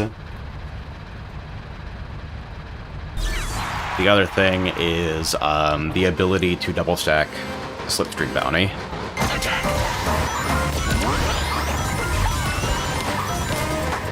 Which I think is probably inherently strong.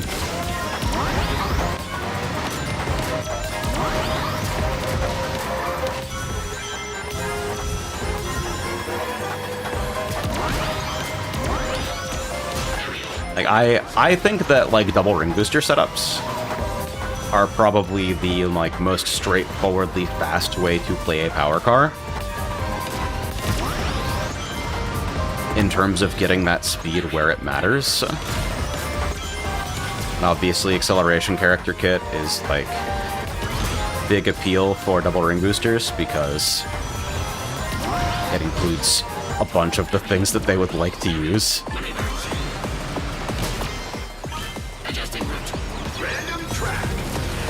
UC races mostly look like time trials with some bumper cars.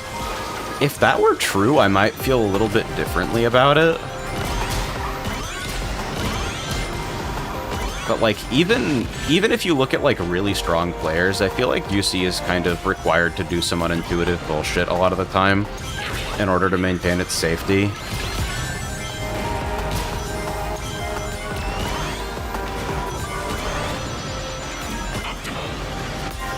It's like, if anything looks like time trials, like, that's gotta involve a grip set, right? Not a technical drift set. Almost nobody uses technical drift in time trials, which is why I'm confused that people in my comments are like, yeah, technical drift could be made weaker. I think people underestimate it. And it's like, man, I just don't think that's fucking true.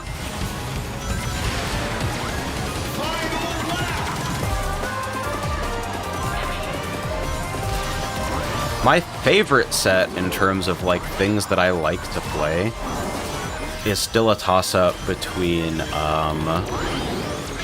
Quick Recovery Technical Drift with your choice of one-slot ring gain gadget, or, like, the Speed Machine Kit ring range stackers.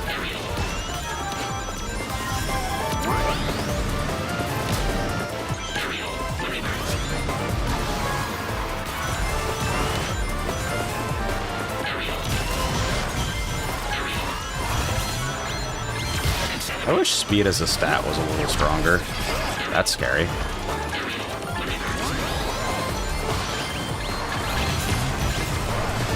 I deadass could not tell you what happened for that entire lap 3. I feel like I fucking blacked out.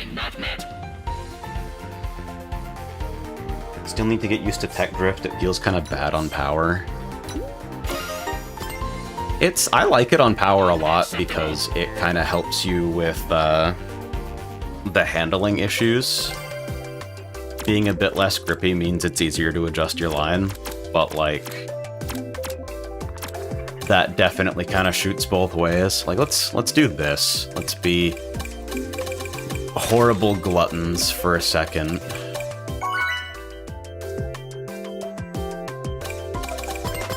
I'll play, like, double slip bounty TD.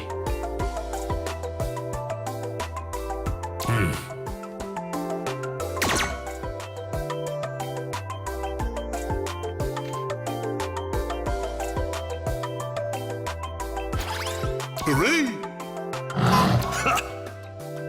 Good. Like, I don't know. I'm not a top 100 maniac. I'm like some guy who made a kart racer and then now feels like other kart racers should be more similar to the kart racer that I made. But, like,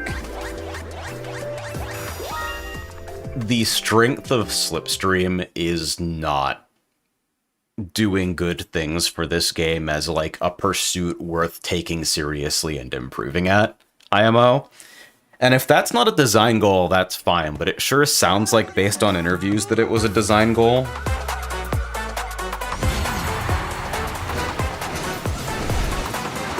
I try to be so careful when I talk about this stuff because, like, I am pro-nuanced. I think game design truisms about, oh, the best control scheme is invisible, or any, like, fucking elegant-seeming, like, one-liner, thought-terminating cliche, those are doing a lot of damage to the way we talk about games and are being presented in conversations by the people who care most about games, but in a very narrow and shallow way. I would like to change the narrative a little bit. If we're gonna treat games like a fucking pursuit worthy of serious attention. And like, rather than clumping things into objectively good or objectively bad based on whatever confirms your pre-existing bias or describes your most recent fucking interaction with your own neurotransmitters. I want to move the conversation over to, okay, let's describe what this is doing and how it makes players feel.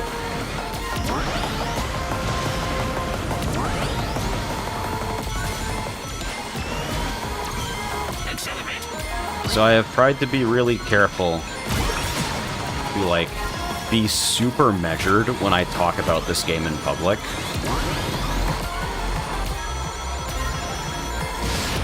Number one, because the optics of, like, dogging on this while kind of working on a thing that some people seem to think is in competition with it based on the most annoying Twitter posts you've ever seen. Those optics are just not good. Burst is fucking gone, by the way, so the item table is ruined back here. Because the items that we receive back here are not going to help anyone catch up to that.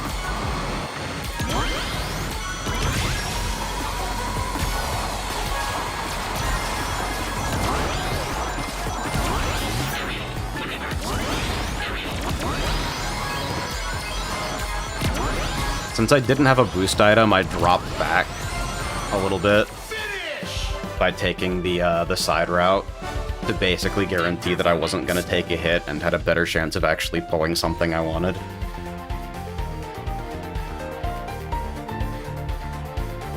And, like, the fact that there are, like, fucking gear ratios in this game is funny as hell. Like, I think that some of the hidden systems, it would be nice if they were a little bit more openly surfaced. Like, it's rough that people are running into fucking problems where, like, they don't understand that Slipstream Ring Boost follows different rules on power machines versus on every other machine, because that's not a surfaced property of power cars. The design is there, but not explained.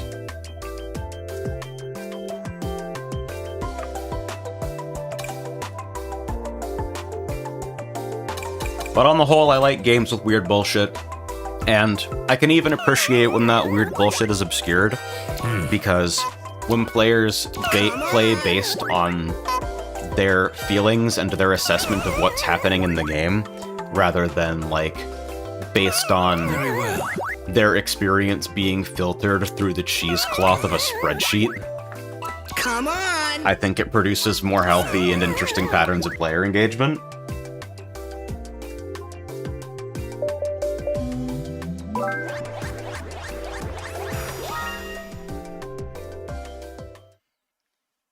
But the way that fights with the player's ability to, like, make informed decisions and, like, take control of the systems that have been given to them is a complicated one. And a lot of the time, games will try to sidestep that entire fucking conversation by just not having complex systems, because those complex systems are not teachable or not presentable in a way that makes them palatable or, like, immediately understandable to the average person.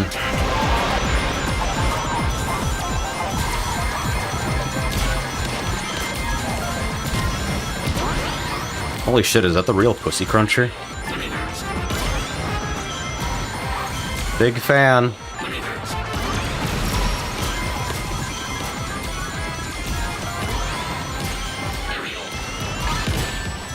Yeah. It's wild to take one hit from a common missile item and drop 8 places. I don't know what that was, by the way. I was trying to, like, do a tap drift thing.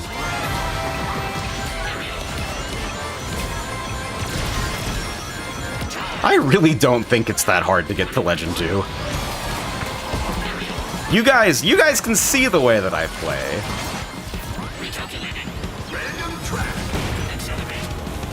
I play an experimental, goofy, fuck around, I wonder if this is possible ways all the time, and I think that's part of why I was able to, like, become somewhat strong, is willingness to experiment and place yourself in novel situations. But, like, also, look at this. What is this? Okay, I'm now the only person without double items in this section, by the way. Maybe I should have just fucking held it. Like, thinking about what could have come out of that portal targeting me, maybe I should have just let it override the tornado rather than trying to block whatever it was. Like, if it was slime, that far back, it kind of only benefits me.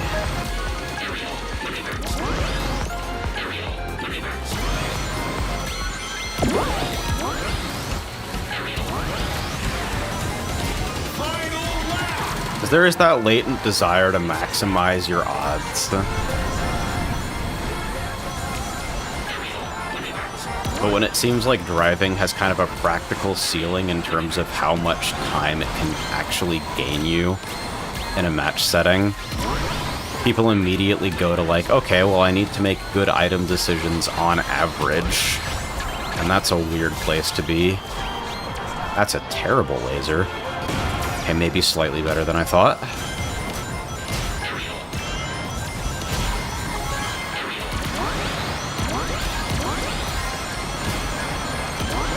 I want it to be under the, Man, is it gonna work out? Oh! It was right there! Within my grasp. That was adequate.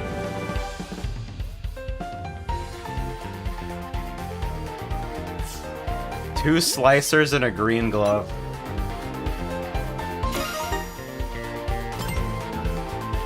Superlative.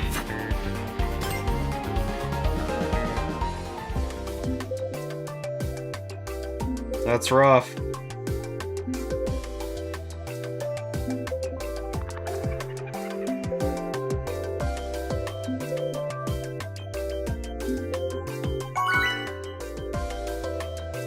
Alright, I think I'm over it. I've had time to process my feelings.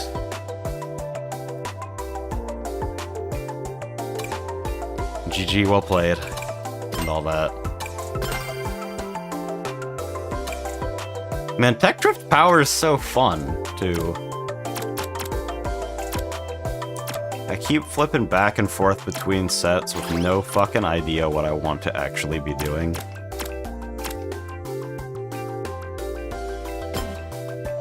Green Glove is a troll item. Why did they make it like that? Because if it didn't have a homing reticle, it wouldn't hit anyone because the netcode can't make it hit. You would release it, and then fucking little Timmy on the Switch 1, playing through fucking T-Mobile cellular internet, would see it release 4 seconds later in the opposite direction.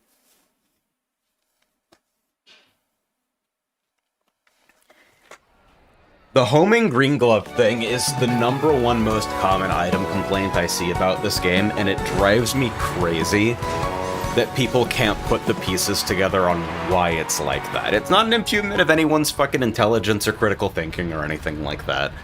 It's just that I have been on the inside on this one. I have been deep into the netcode of these types of games, and I understand the fucking challenges that they face.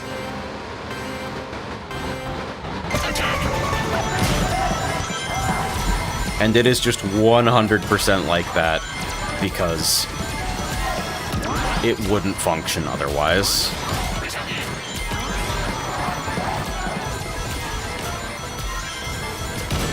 Look at double Slipstream Bounty, by the way.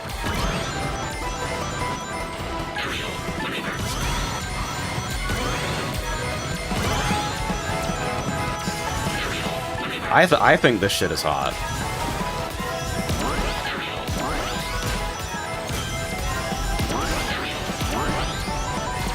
Because if you do want to play from the front, then one of your primary ways of increasing your odds there is just being the first to fucking attain and maintain 100 rings.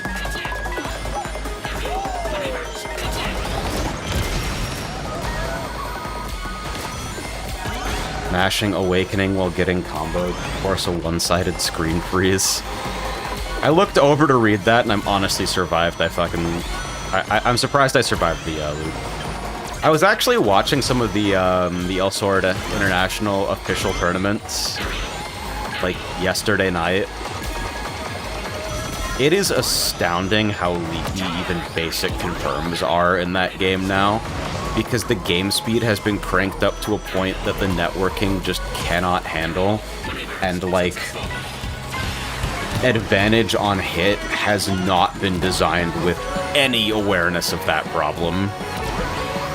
Almost everything that happened in the games that I watched at every level of the bracket was determined almost completely by just who was having the shittier time, like, stabilizing their combo starters.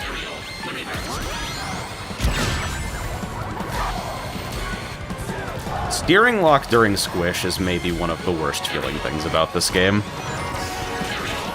It really, really often leads to double punishment scenarios.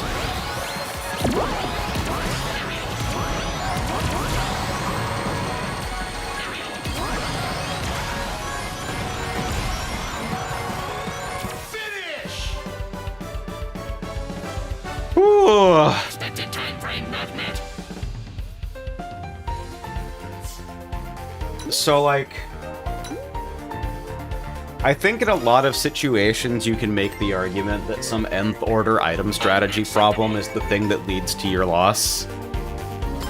In that situation, I do actually think that it was just random. Is that an unreasonable belief?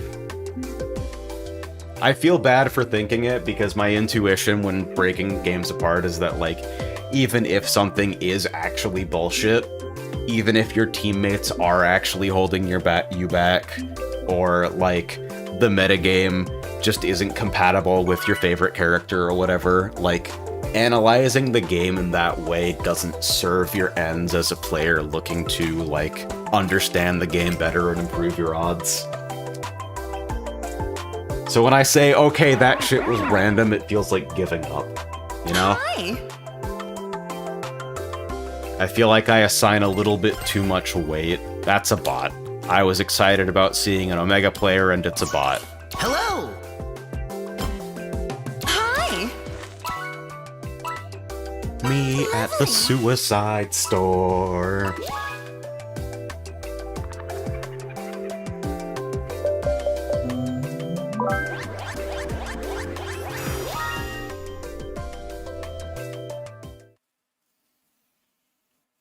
My god. I don't understand why I'm the only Omega player, because Omega's so goddamn based. Look at him! Look at this fucking warlord! Look at this elite gamer!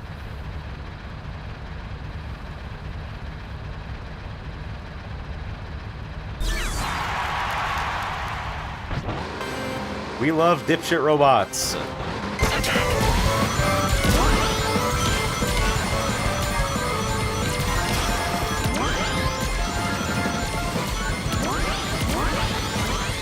The wild thing about, like, humans and robots and psychology is that as soon as we named our Roomba, it became a part of the family.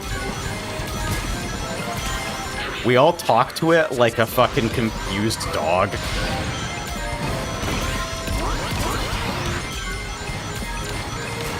So you get stuck behind some furniture and go, what are you doing? My dipshit son, what are you doing? So we named it My Dipshit Son, because it produces the funniest possible app messages. Really, I named it My Dipshit Son, and then everyone else acquiesced. I think I suggested dipshit, and then Wes amended to My Dipshit Son.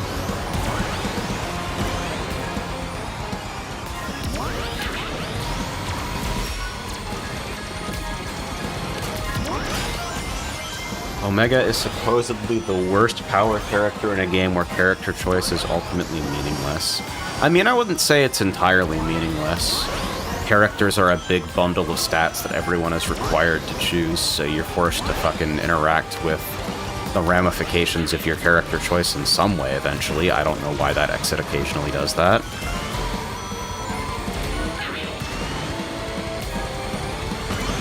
Like, maybe the stat distribution isn't good, but, like, strong players should also be capable of recognizing that, like, stats mostly don't matter in this game. Ooh, Boom Boo in third. Yes, sir. Ice cream so good.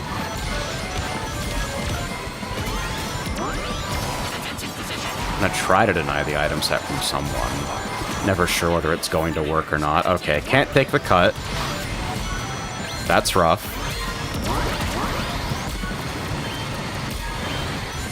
Oh, and I missed the final set.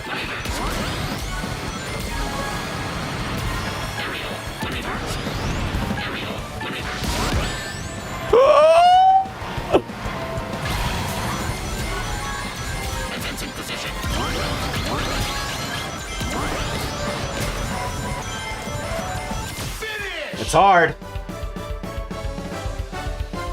Inadequate performance.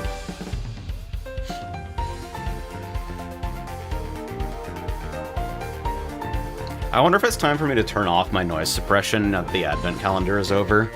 I like to turn it on because I think that, like, arcade controller noises are, like, pretty distracting. Like, if I switch it off right now, right? If I tab out, so you guys, this is my normal microphone setup.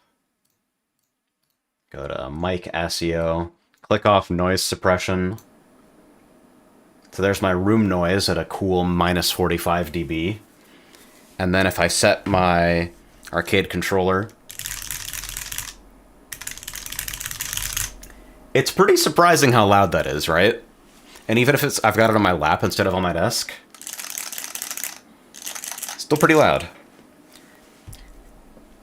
Okay, but what about the one with silenced switches? Where is that? Did I leave that in Frey's room? No, it's in here.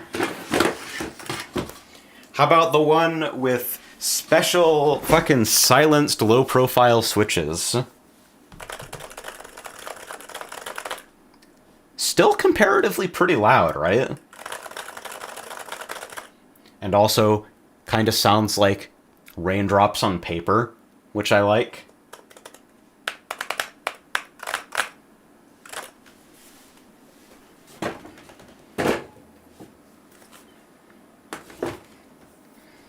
And because there's going to be button noises for, like, literally every single stream on the advent calendar for almost the full duration, usually I have a noise filter going for it, but it occasionally means that when I laugh, I get turned into a fucking vacuum demon. There's mechanical micro switches in this controller as well. Probably you can hear them now, right?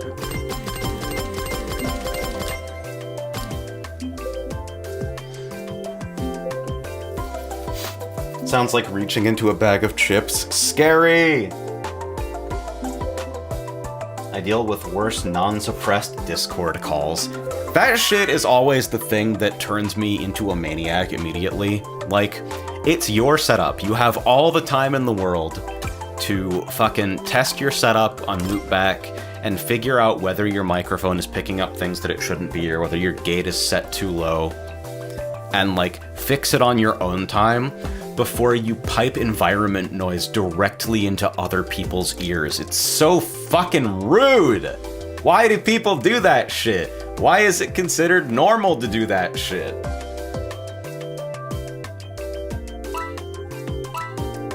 I should never hear your keyboard. I should never hear your family. You have access to toggle mute. You have access to push to talk. You have access to microphone technology that is greater at this point on this exact day than at any point in human history. And you can have it attached to your face so that it's inches from your mouth. Although not directly in front of your mouth, because then I'm gonna hear you fucking breathe on it.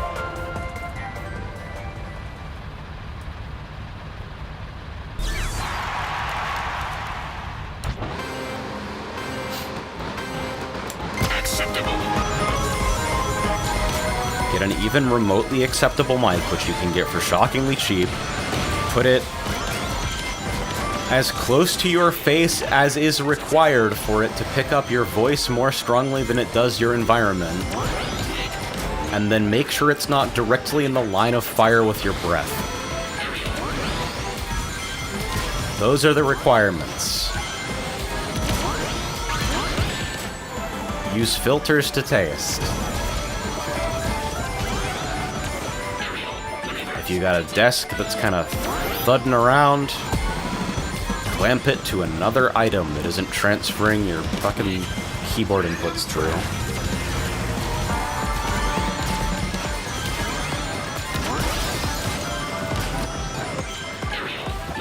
Like, what gets me is not mainly that people have this stuff set wrong, but that, like, when it's pointed out, the action IMO should always be immediate and violent embarrassment that you are being rude to everyone in your vicinity.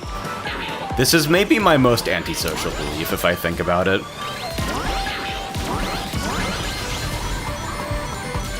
It's like, this and, like, having children is unethical, fighting for the top spot.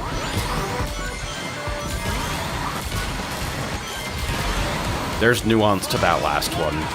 It's complicated.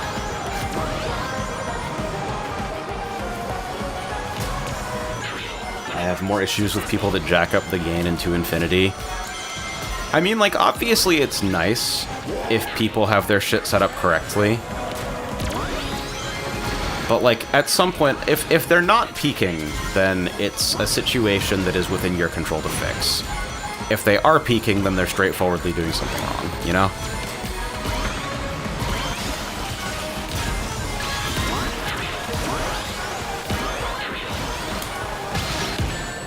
Wow, that was a fast reticle.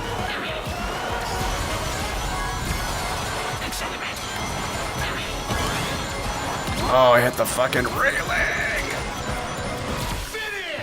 It's entirely possible that I'm in front of them because of desync, but probably not. Performance.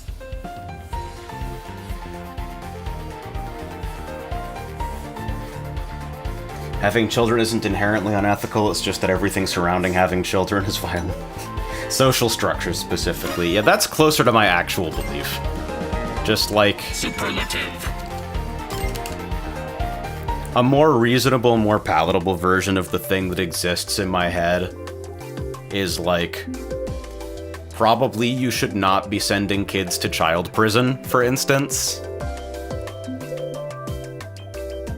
At least if you're in the US. Don't know how public school is in other places.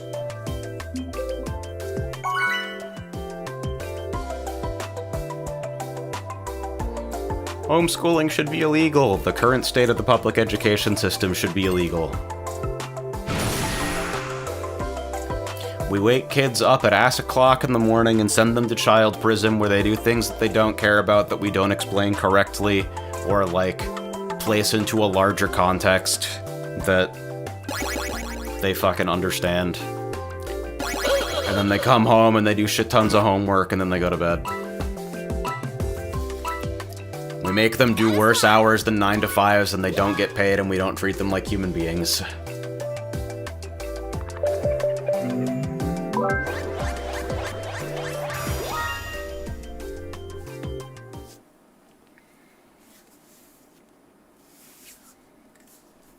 I am shockingly lucky in terms of my upbringing. I had fucking parents who moved heaven and earth to make sure that I was, like, in the best available schooling the entire time I was growing up. And I still feel like large portions of my experience were basically just ritualized bullying.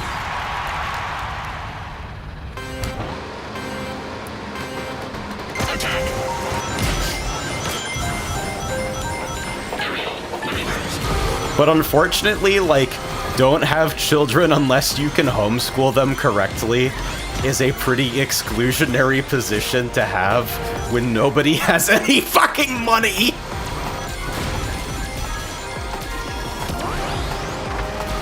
I don't know, I'm an astronaut. Fucking do whatever the fuck you want, ultimately. Do whatever the fuck you want, because, like, some guy playing Omega on a Crossworld stream is not gonna stop you. I'm a dipshit! I think a lot about this stuff, but there's an inherent power dynamic imbalance between you and me. We're not equal participants in the conversation.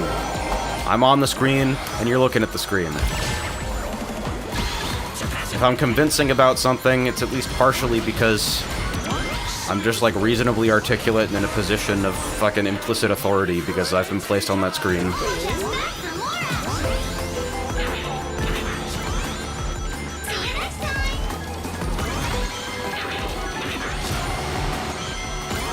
You're also looking at a screen, though. Wow, this is just like Black Mirror.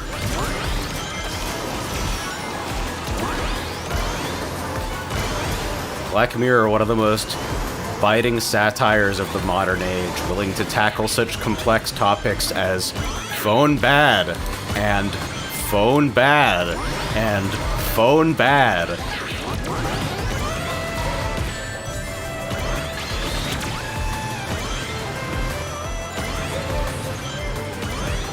I mean, the power structures running the world would never actually let a tech-critical show that is, like, critical in meaningful ways get anywhere. But we can have that conversation another time. Jesus Christ, I'm getting fucking rolled!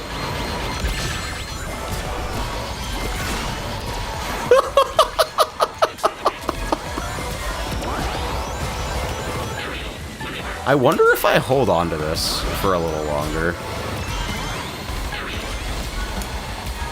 I think I gotta use it. What dreadful timing, though. I don't really understand how laser works well enough to know when I should be making pushes with it.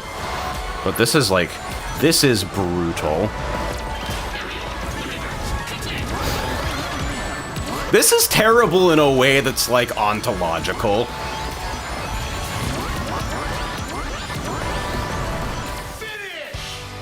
What's the line? To call this evil requires a clarity of purpose that I do not want to attribute to anyone involved.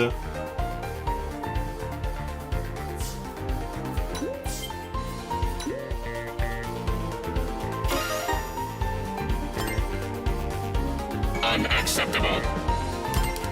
I'm making no rating progress today, dude. It's hard. I think I have to put it back on. I don't think you're meant to survive in this world without fucking insurance.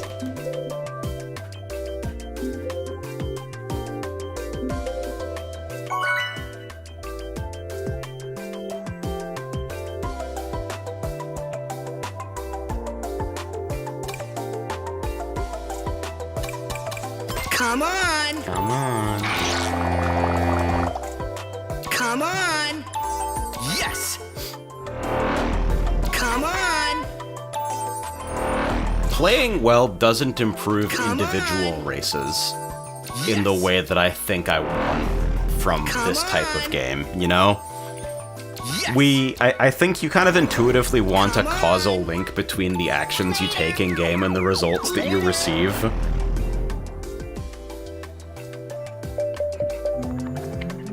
And if you don't want that, then what you're playing is a gambling game, which is like, okay, gambling is fucking... That urge is primal. That's just a bug in human reasoning that we're never getting away from. But... if you're making a gambling game, I do feel like your considerations in terms of, like, the design... it's like, okay, we'll make it fast iteration and flashy and, like, not linger too much on the low points as opposed to the high points.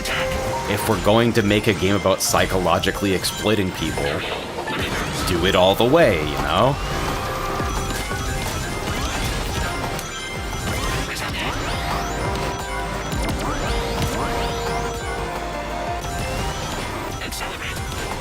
Either that, or do it like Riichi Mahjong, where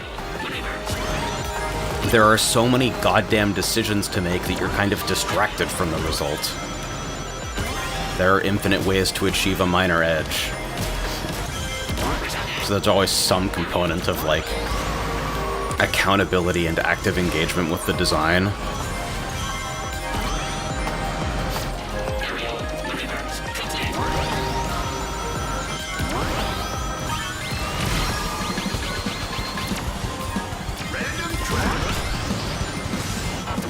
I should have mowed it. Sometimes I don't, purely based on, like, vibes of what's gonna happen to me if I do. Like, if it feels like it's about to be too chaotic.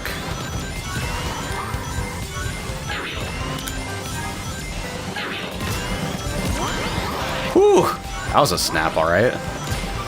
I think despite the nose grind, that actually gained time. I wasn't expecting it to be so far in, but I think it kind of worked out.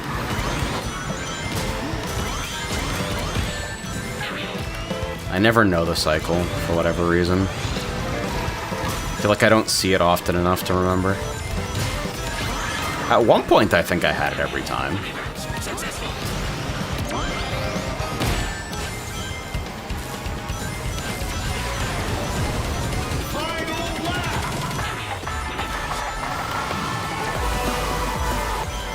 I had the funniest experience on the Minecraft server that I'm playing on recently, where, like, I'm playing single player at spawn for a couple of days because the spawn rotates relatively often.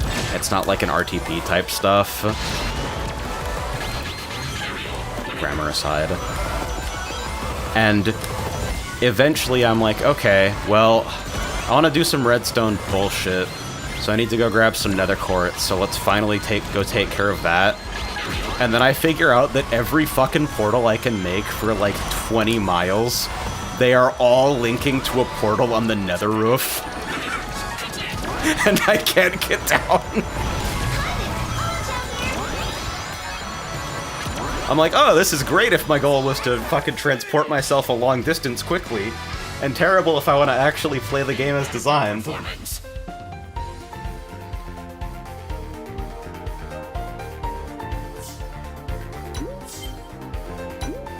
What the fuck is Vintage Story? Let's look this up. Hey, wait a minute. This is in my history, so I've looked at it before.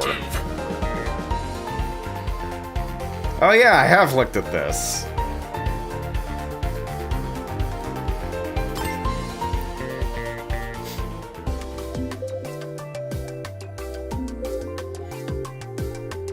Yeah, this was definitely like... This and Hytale, I'm looking at them both and going like...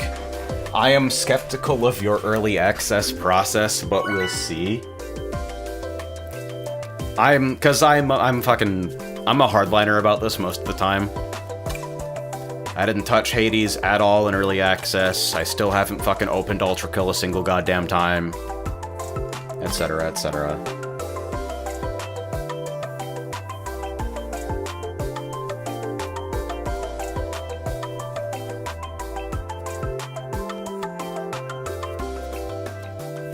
Just because, like, you only get the chance to experience something totally fresh once. Like, I want to talk about Unbeatable, the rhythm game, but I don't feel like I can talk about it because I feel like explaining the shit that I have to say damages the first-time experience in a way that you cannot consent to, if that makes sense. Like, by consuming content about this, you are opting out of a first-time experience that you don't know yet.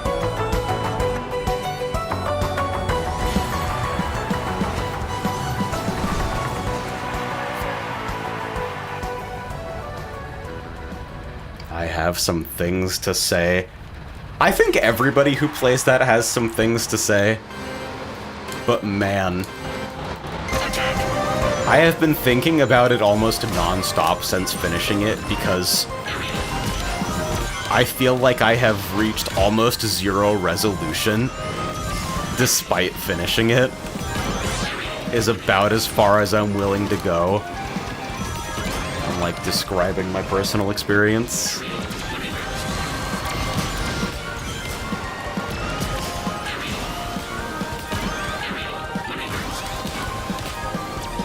I just wasn't even gonna bother with the bump train there. I'll take the loss. Sometimes you can just feel that it's not good.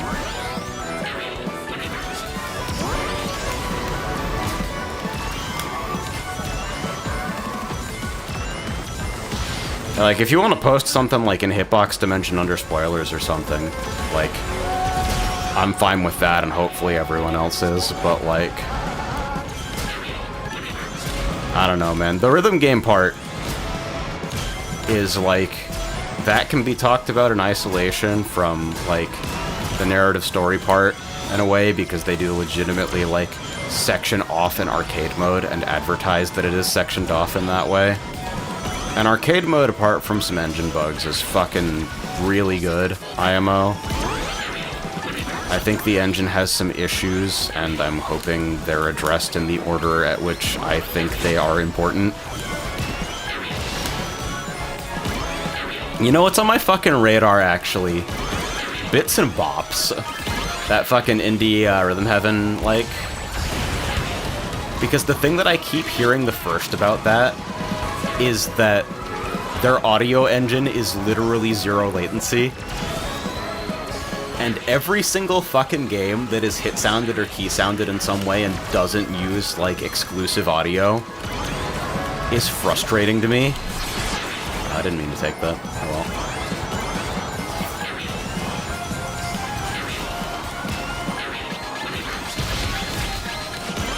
well. Go away!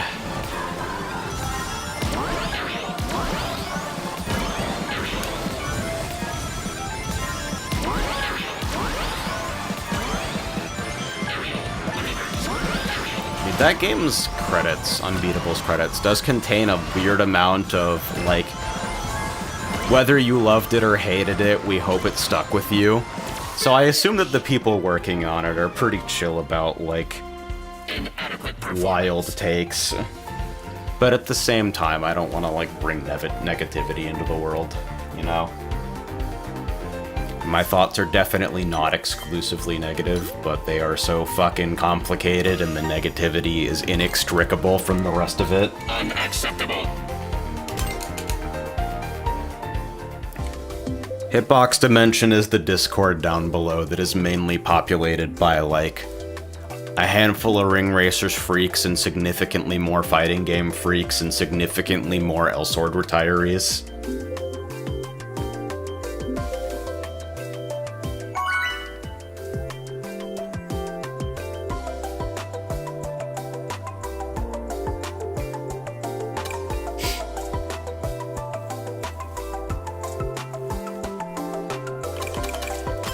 I need to play a plate that gives me serotonin.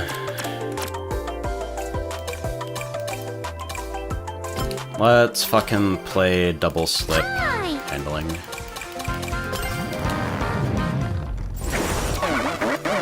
We got a couple shmup freaks in there. Get into an argument about whether Birdcage is good or not. Get Shield, change Airblade by Nex.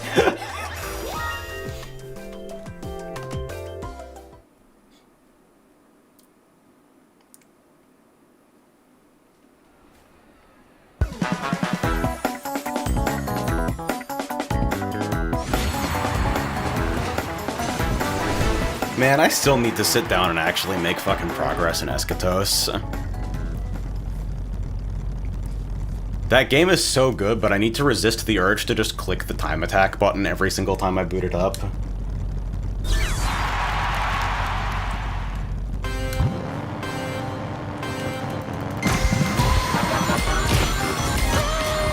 Backlogged is such a funny fucking website. The Backlogged for Ring Racers is astounding. There are so many amazing posts there.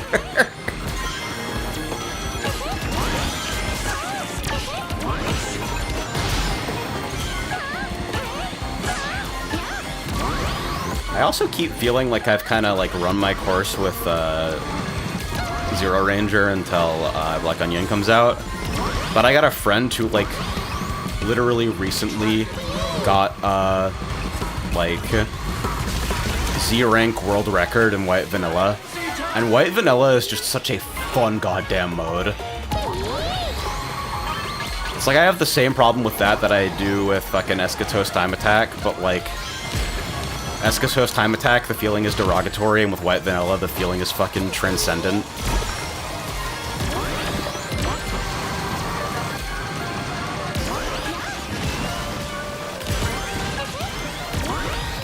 I don't know what they would go by over there.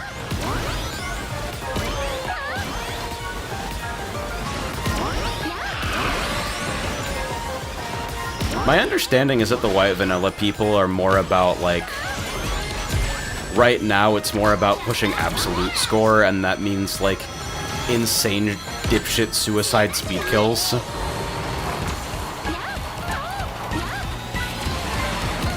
So Z-rank is, like, a relevant stipulation there, and probably a bit of a smaller pool, but it's still a really fucking good run.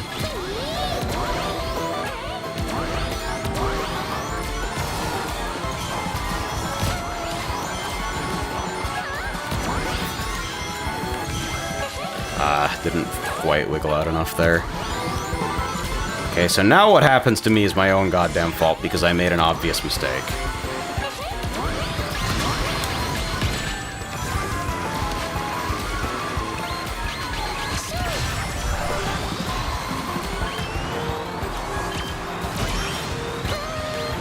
It's just like, it's every race, right?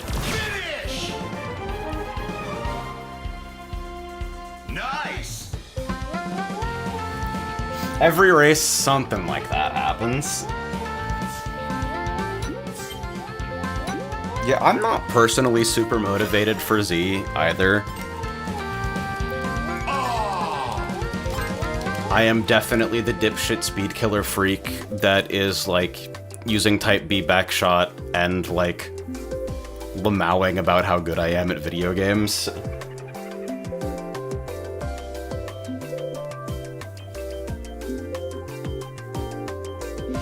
There is a narrowness to it. I am never the perfect run guy, I feel. Which is a weird thing to say for somebody who's so into rhythm games, but I've always been way more motivated by pushing, like, accuracy in the, like, 90 to 99% range than the 100% range. Do it. Sup? Yeah!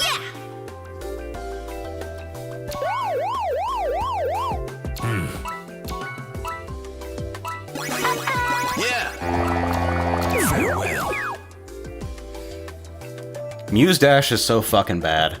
Okay, that one came out of nowhere, and I want to clarify that, like, Muse Dash is actually, like, #1 spectacularly good value in the rhythm game space. Like, for the purchase price, you get so much goddamn shit, and all of it is, like, pretty high quality.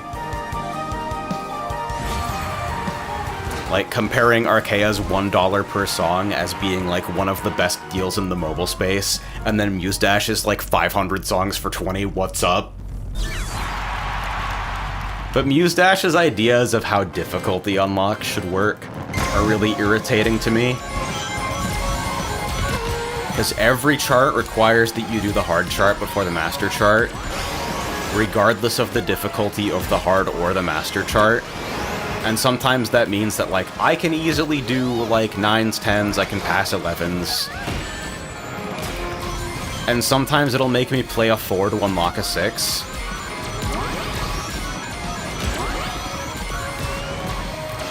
And there are criteria to get your account set so that it automatically unlocks master charts below a certain level. It'll be like, alright, we've automatically unlocked everything below level 9, or whatever. And those criteria are completely unexplained, and the ability to do this is completely unexplained, and nobody has any idea what the criteria is after several years after it was fucking discovered.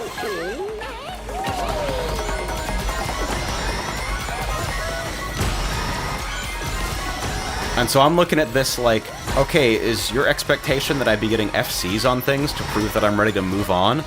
Because I'm not an FC grinder, and a lot of the charts that you're making me play don't even hold my attention enough for me to get an FC. You'll, like, switch up the rhythm once and do an 8th note instead of a quarter note at 2 minutes in.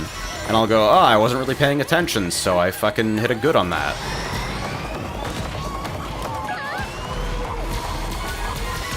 I don't even know whether that's affecting my unlock criteria, but I bet it does.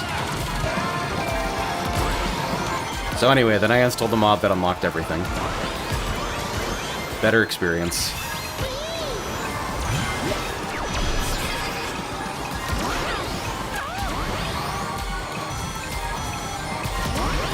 I feel like Double Action came out, and I'm like, oh shit, this is so based, and then I didn't play any more Blue Revolver that entire year. See you next time.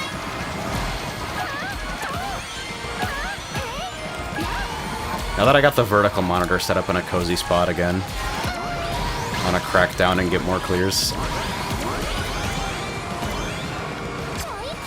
Finish! Cool!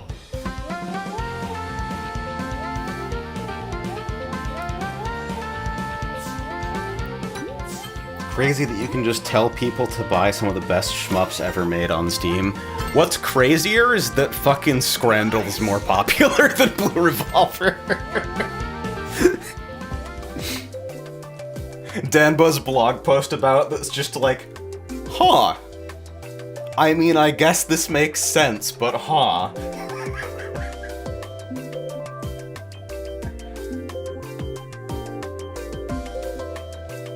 That's so goddamn funny.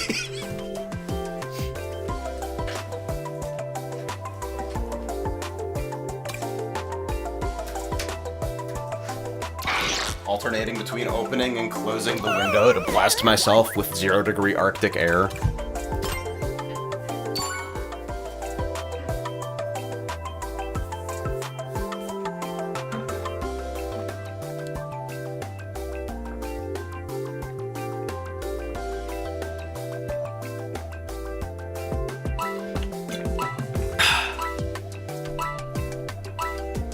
I really do refill the gigantic water jug before every stream, and I go through a significant portion of it, which I think is just required to keep my voice, like, operating correctly. But it also means that when I go on a rant about a Chinese rhythm game, I'm filled with an immediate desire to piss myself. Edit that out.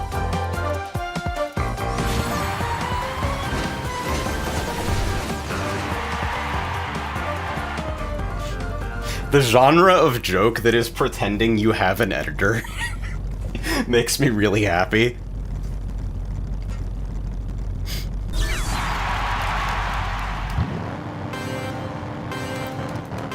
Fuck, it's Civvy, like, Katie's not real and I don't smoke, and everyone in the comments reacting like a family member died.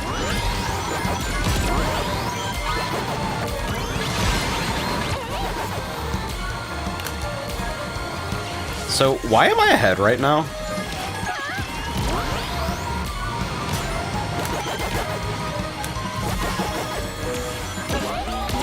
Oh, that doesn't realign you. Okay, good to know. So, the unseeable off-road in this section is basically my primary complaint with it.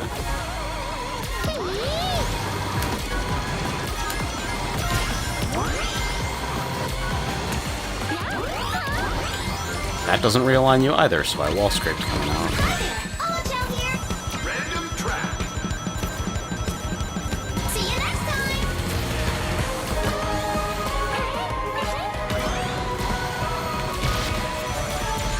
time. It's like, you ever listen to like a video essayist and you're vibing with it until they say something that is like incredibly narrow and short-sighted and provably wrong, and you just thinking emoji for a second and are like, huh, so I wonder what things that suck ass I didn't catch during this runtime.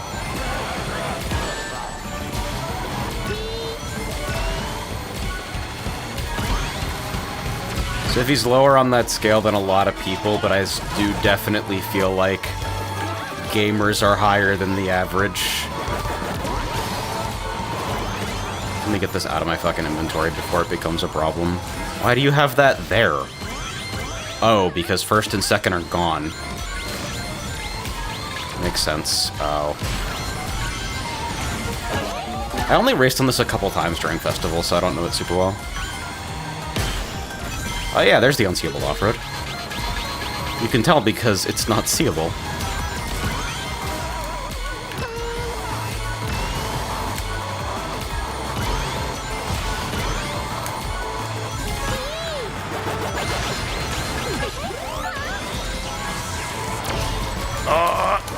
That's bad. That's my fault.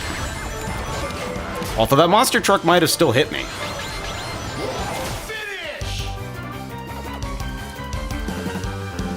Nice! That was me rewatching old Joseph Anderson videos. Joe! Joe, the reason you get on the chain immediately after kicking it down is to immediately surface to the player that this has opened a shortcut and this is vertically traversable now. They put the player on it to illustrate that you can be on it. Joe! Instead of asking why would they do this, think about the answer for 5 seconds.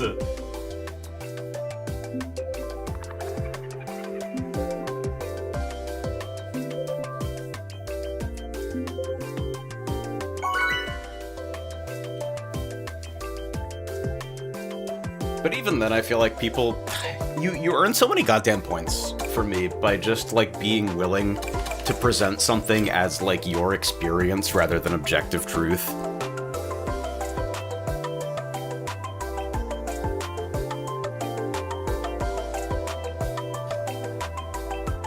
Their art! Talk about it like their art!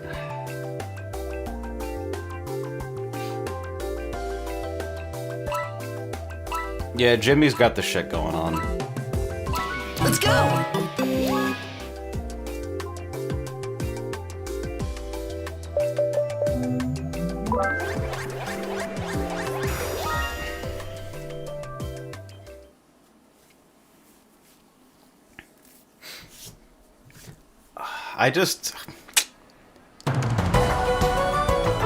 I have such a goddamn issue in my day-to-day with people, like, reheating opinions they got from not experiencing a thing and taking those opinions into their heart as a replacement for having experienced the thing. It's like, no, you do need to play the games, though. If you don't play games, you don't learn anything.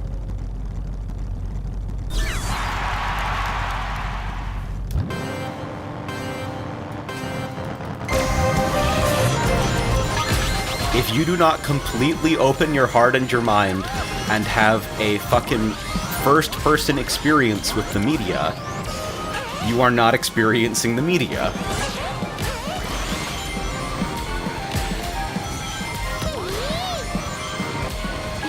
And you are required to experience the media in order to grow.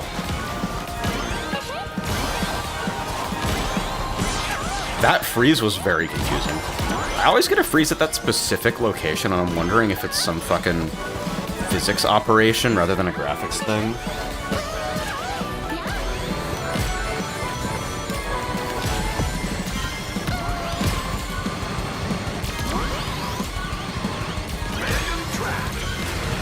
Like, I don't even think I play enough games. Look at me, I'm fucking sitting here playing Sonic Crossworlds instead of fucking backlog burning.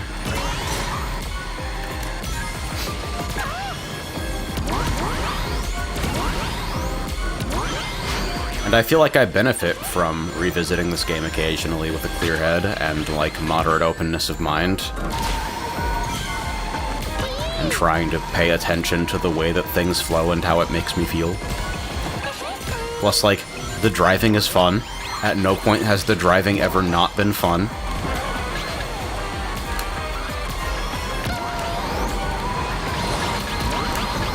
Is this the most maximally enriching thing that I could be doing with my day? Probably not. I get to take days off. But, like, there are strong elements of my engagement with this that are junk food. And yet I will still recommend that you play Crossworlds over fucking reheating my opinions on Crossworlds or taking the footage you see on screen as representative of everything that the game has to offer.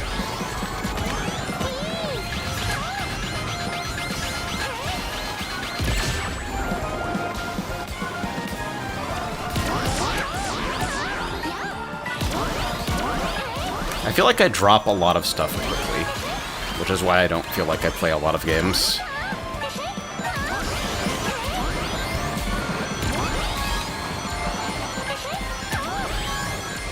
I can't tell whether it's, like, Finish! a keener eye or a more closed-off mind Nice! that I feel more justified than ever looking at something, playing it for like 10 minutes and going like, okay, I understand what you are, and that thing is kind of visionless and derivative, and I don't need any more of it.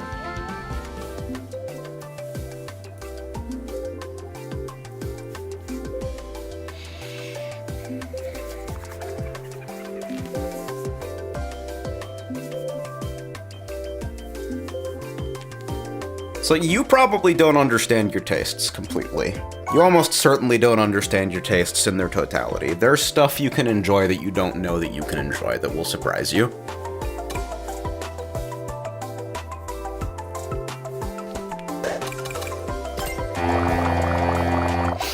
But at the same time, like, there are so many goddamn things that I can be doing with my day Yes. that there is a, like, lifetime-related value proposition associated with, okay, no, but the combat really does get good in Act 2.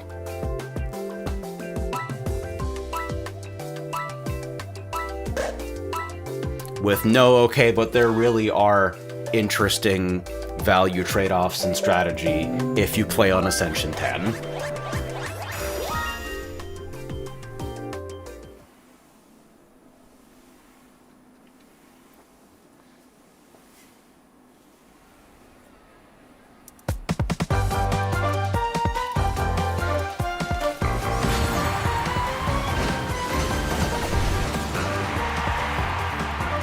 Playing Minecraft right now because I just literally fucking went to all the Minecraft server list voting sites, and I'm like, okay, how far do I have to scroll to go somewhere that's populated by human beings and not being run as a crate opening operation?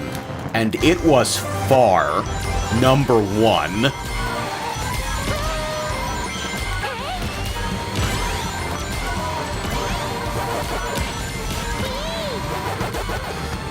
Number two, I've only had, like, the multiplayer survival experience with, like, friends who are highly, like, progression motivated.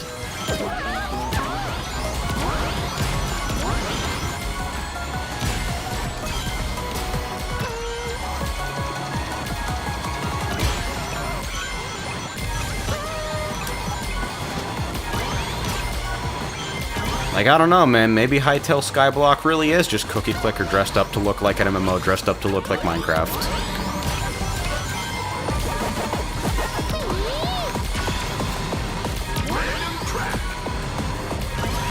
Maybe player-driven economy really does mean everything is fungible and no individual object has any purpose other than its liquid currency equivalent.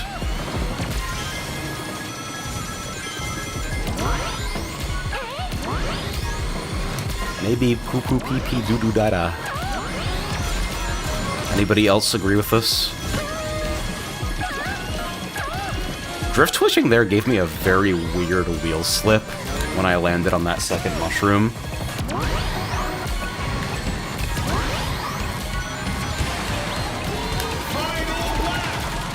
The other thing is that in any group of people who are playing Minecraft, I'm almost guaranteed to be the oldest person on the server whenever I arrive.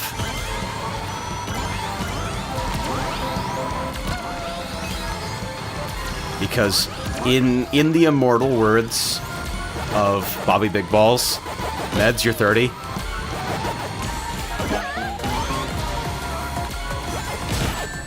Oh, I've never encountered that hazard before. Okay.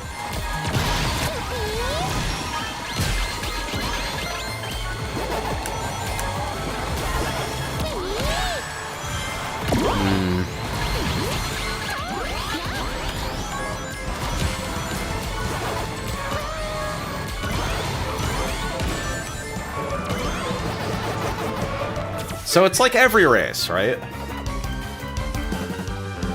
Nice.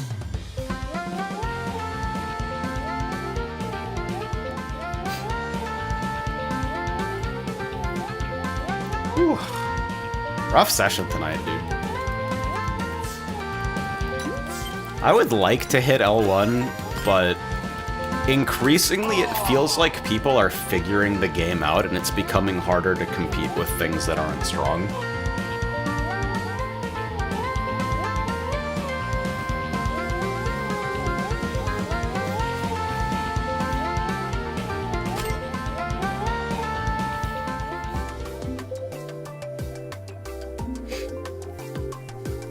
I will say that, like, I think we live in interesting times where, like, the first headliner feature pitch on the Vintage Story page is no marketplace, no loot boxes, no microtransactions, no season pass, no paid DLC, no hidden fees, no pay to win, no ads, no user data monetization, no software patents, no shareholders, no publisher, no NFTs, no blockchain, no third-party interest, no games as a service, no empty promises. Like, literally right under the buy now for $22 button is, when you buy this for $22, you will receive a video game. And that will be the end of our financial interaction.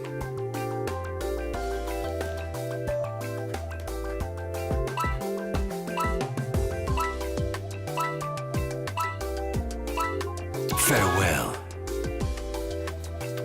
It's like, it's a weird focus to me, because, like, I scroll through the page, and it's like, okay, we simulate seasons, soil fertility, rock strata, weather patterns, rain, snowfall and snow accumulation, hail, climate distributions, food spoilage, body temperature, animal husbandry, farming, mineralogy, clay forming, smithing. It's like, I don't know that this isn't in my tastes, but if you asked me to, like, describe how I'd like to spend a weekend on, like, on my computer, that wouldn't necessarily be it. But you intrigue me.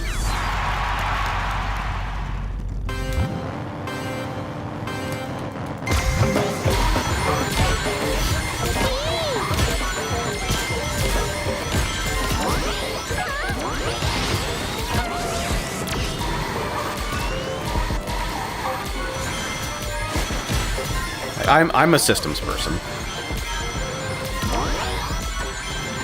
The project that inevitably consumes my entire life every time I open up Minecraft is the next iteration of the unbelievably technical fucked up storage system. Because I identify, okay, item management's a big pain in the ass. What if I could solve this problem for me and all of my friends, and then I enter the redstone mines and I come out 3 weeks later missing an arm? That's like the usual interaction. And I won't lie to you, my motivation for playing right now is discovering that they put copper golems into the game, who are, like, sentient dipshit little guys who, like, move items from one location to another according to a really, like, simple but thorny set of priorities. And I'm like, yeah, I need about 50 of those guys in my base doing their thing at all times. And I'm currently in the process of making that a reality. And that's basically my whole motivation to have the game open. I'm a simple person.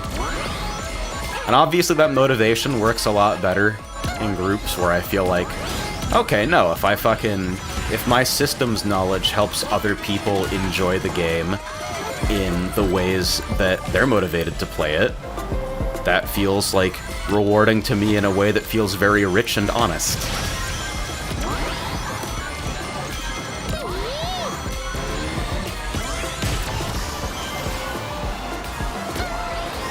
I wish they would get rid of dipshit villager trading halls.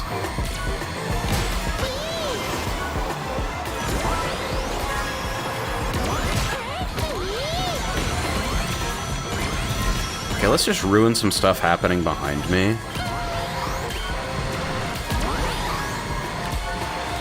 Holding this as an answer to Portal hate.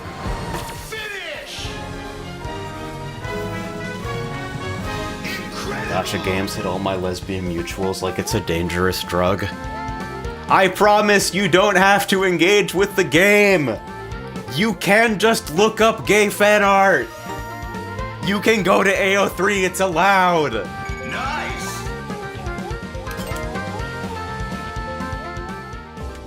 I have interacted with Ruby 0 times. I'm still getting what I need out of that experience.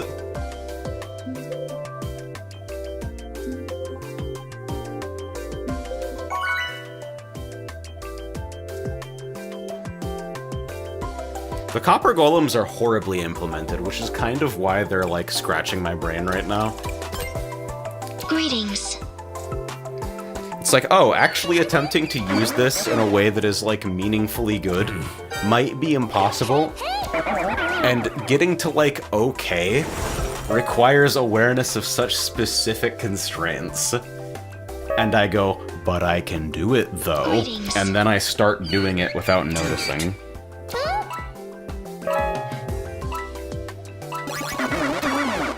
Farewell.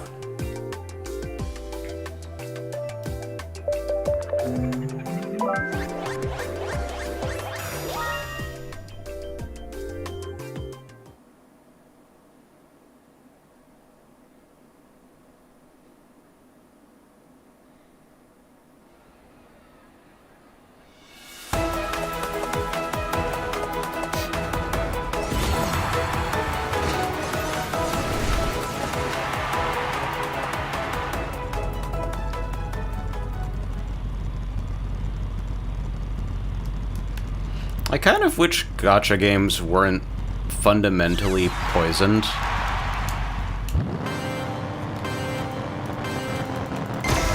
Because the idea of, like, RPGs or strategy games broadly, where, like, each player has access to such different tools that it's difficult for them to just, like, net deck the optimal thing and use that, is motivating to me.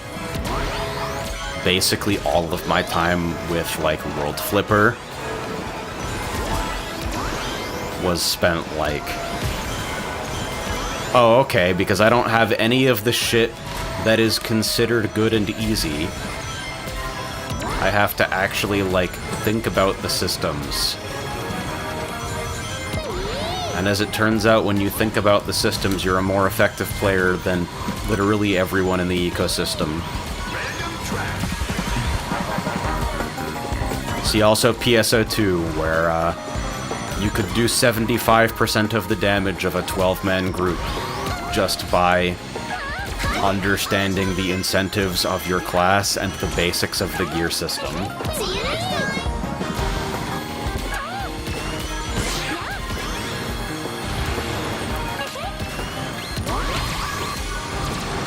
I don't think I get to do this. No. It's probably still fine, though.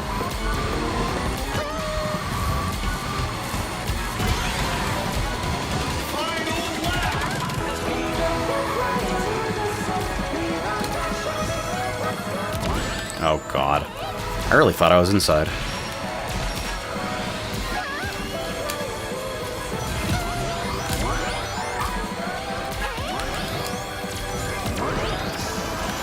I'm never sure that I'm actually taking that section quickly when I take it like that.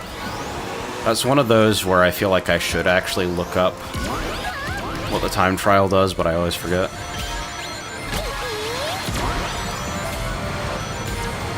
Probably also didn't need to pop that tornado. Okay.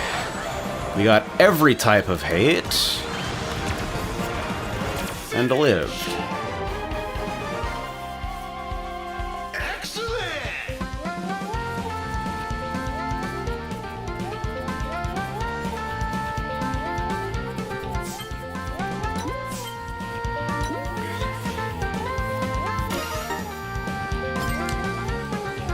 Nice! Like, the thing about gacha games is that, like, we got too good at designing games in a lot of ways, and gacha games are the place where that's most visible, where, like, basically anybody who doesn't design the game to be, like, an extremely elaborate and convincing front for, like, direct number comparisons with, like, a poverty track so that the maximum number of people who can't financially pay into the scheme still, like, prop the game up and keep it fucking discussed. Do it. Any game that doesn't buy into that structure will be supplanted by one that does. Sounds good. Let's go!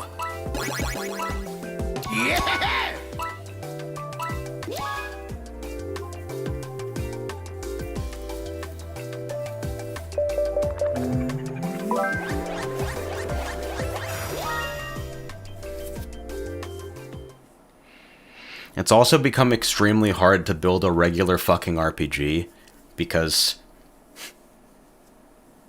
from a financial perspective, you just shouldn't. You should build a gacha game. People trot out fucking, if the product is free, you are the product, so confidently, not realizing that the product can be paid and you can still be the product. That there is no mechanism, there is no consumer ritual that can protect you from the fact that corporations will bleed you for everything that they possibly can, whether or not you have engaged in the ritual of a traditional purchase.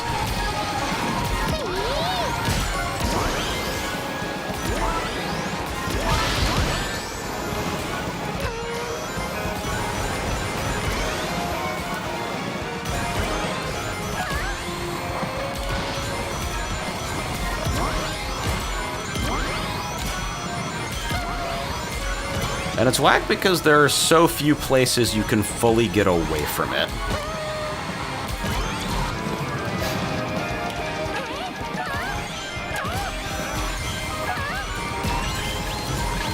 I scrolled through so many goddamn Minecraft servers to find one that wasn't like a front for crate opening. And even the one that I'm enjoying right now definitely has that $10 colored name perk. Do you think the acceleration kit will be nerfed? If it is, it won't be in a timely fashion. I don't think most people are going to figure out that it's bugs or, like, that... Because, I mean, this, I don't know, it could be, like, intended to work this way. It would make no sense, but, like, Sega's intent on a lot of other situations doesn't make sense.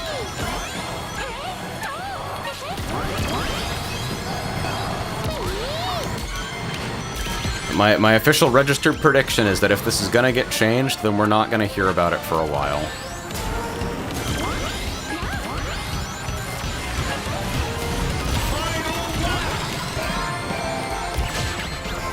That was a fucking blue monster truck, dude. Anybody else see the materials on that? Missed it. Tried to route too late.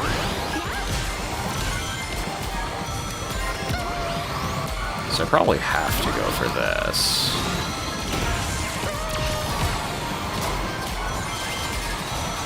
And too much chaos in this area for me to not pop that. Oh, I missed it outside. That's never happened to me before. Alright, that's pretty bad.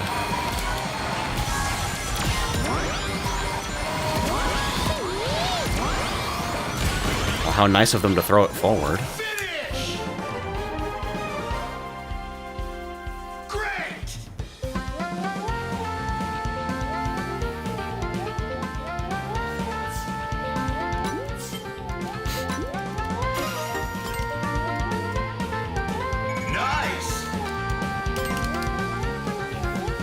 Are there any hobbies currently that aren't being eaten alive by corporate interests and parasocial freaks? Could get back into yarn work. Probably pay fucking $14 a spool.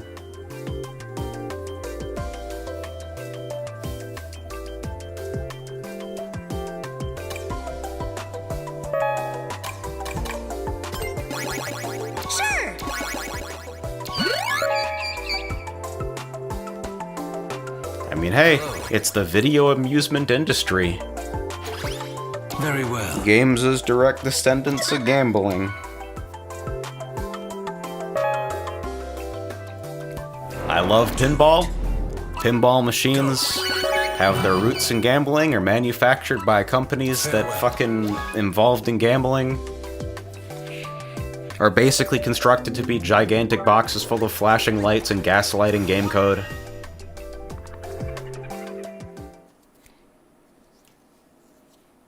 Sketchbooking seems like the most captured shit, dude. Fucking stationary YouTube shorts are the most consumptive fucking thing that I feel like I've ever seen.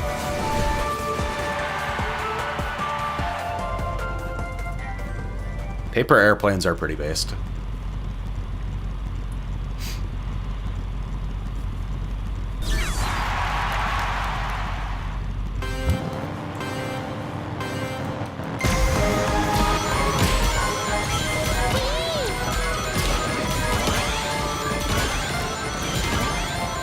feel like ultimately you gotta make stuff.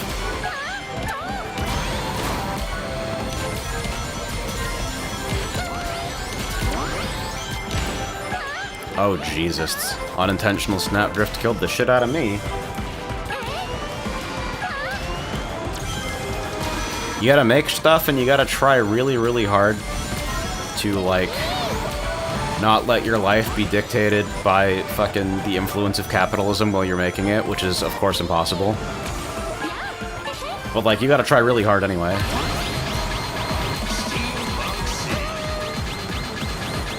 Get away from me. Why did that last so goddamn long?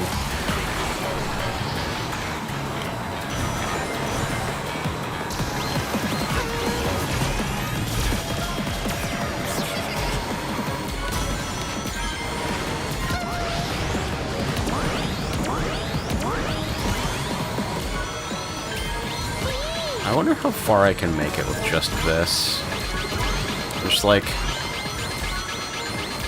It's been a while since I've been in a blatant, like, really obvious smuggling is correct situation. Well, I guess that forced it.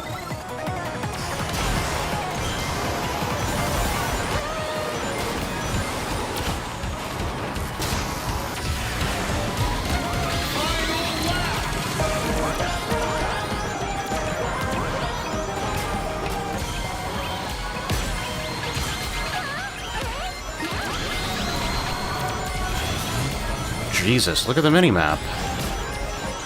It's still so fucking close.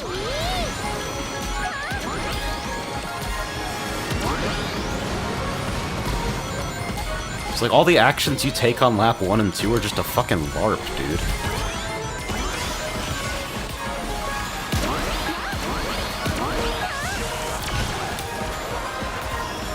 Shit, that's terrible though.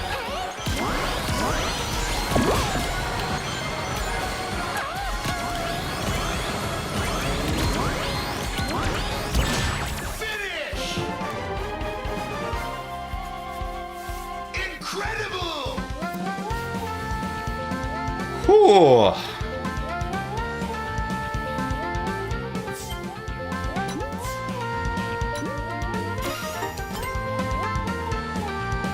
Nice! Yeah, I don't know, maybe this is the fun set.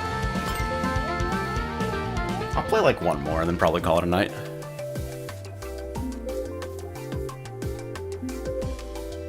I'm like relatively back in shape.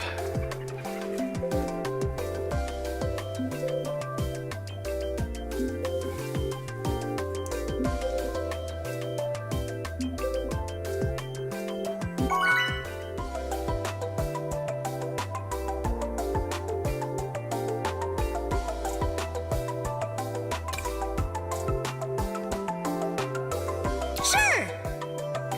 Hello.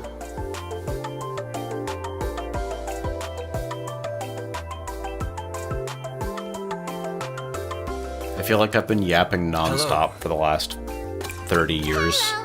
Just taking a big old breath. Hey. See ya! Anyway, welcome to my stream. See you later. Farewell.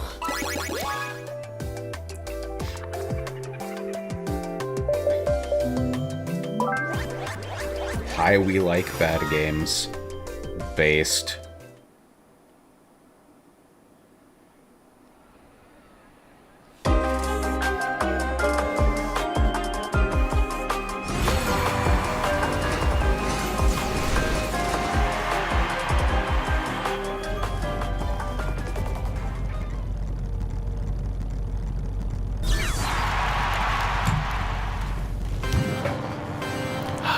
I wonder if Bits and Bops really does have audio that's that good.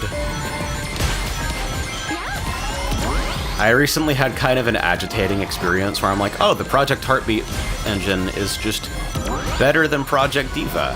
And I can play every fucking chart in Project Diva Megamix in Project Heartbeat. Because they had the balls to let you directly mount the assets files from another Steam game. And I'm going to continue to play Diva Megamix instead of Heartbeat because it makes me sad when I don't get to look at Dancing Miku. This is bullshit, actually.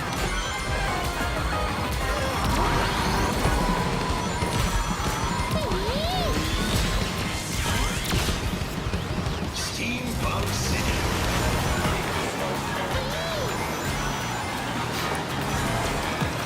Like, when is it gonna become normal for rhythm game developers to just start using exclusive audio? Am I gonna fucking have to make one? I don't want to do that, though. I don't have any design ideas for rhythm games. Apart from, like, one gimmick that would only be useful for, like, first-time players in an arcade setting.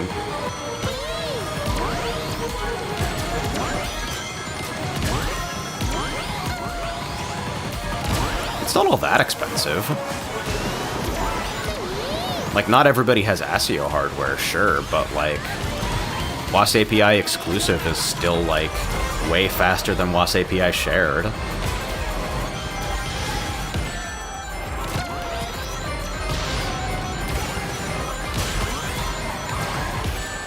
Just fucking bugs me that, like, arcade rips feel better to play on my machine than, like, quote-unquote real video games. Because they get the audio stack. And feel comfortable, like, saying, like, okay, this thing can use exclusive mode audio because it is a single-purpose machine that only plays Tunitham or whatever.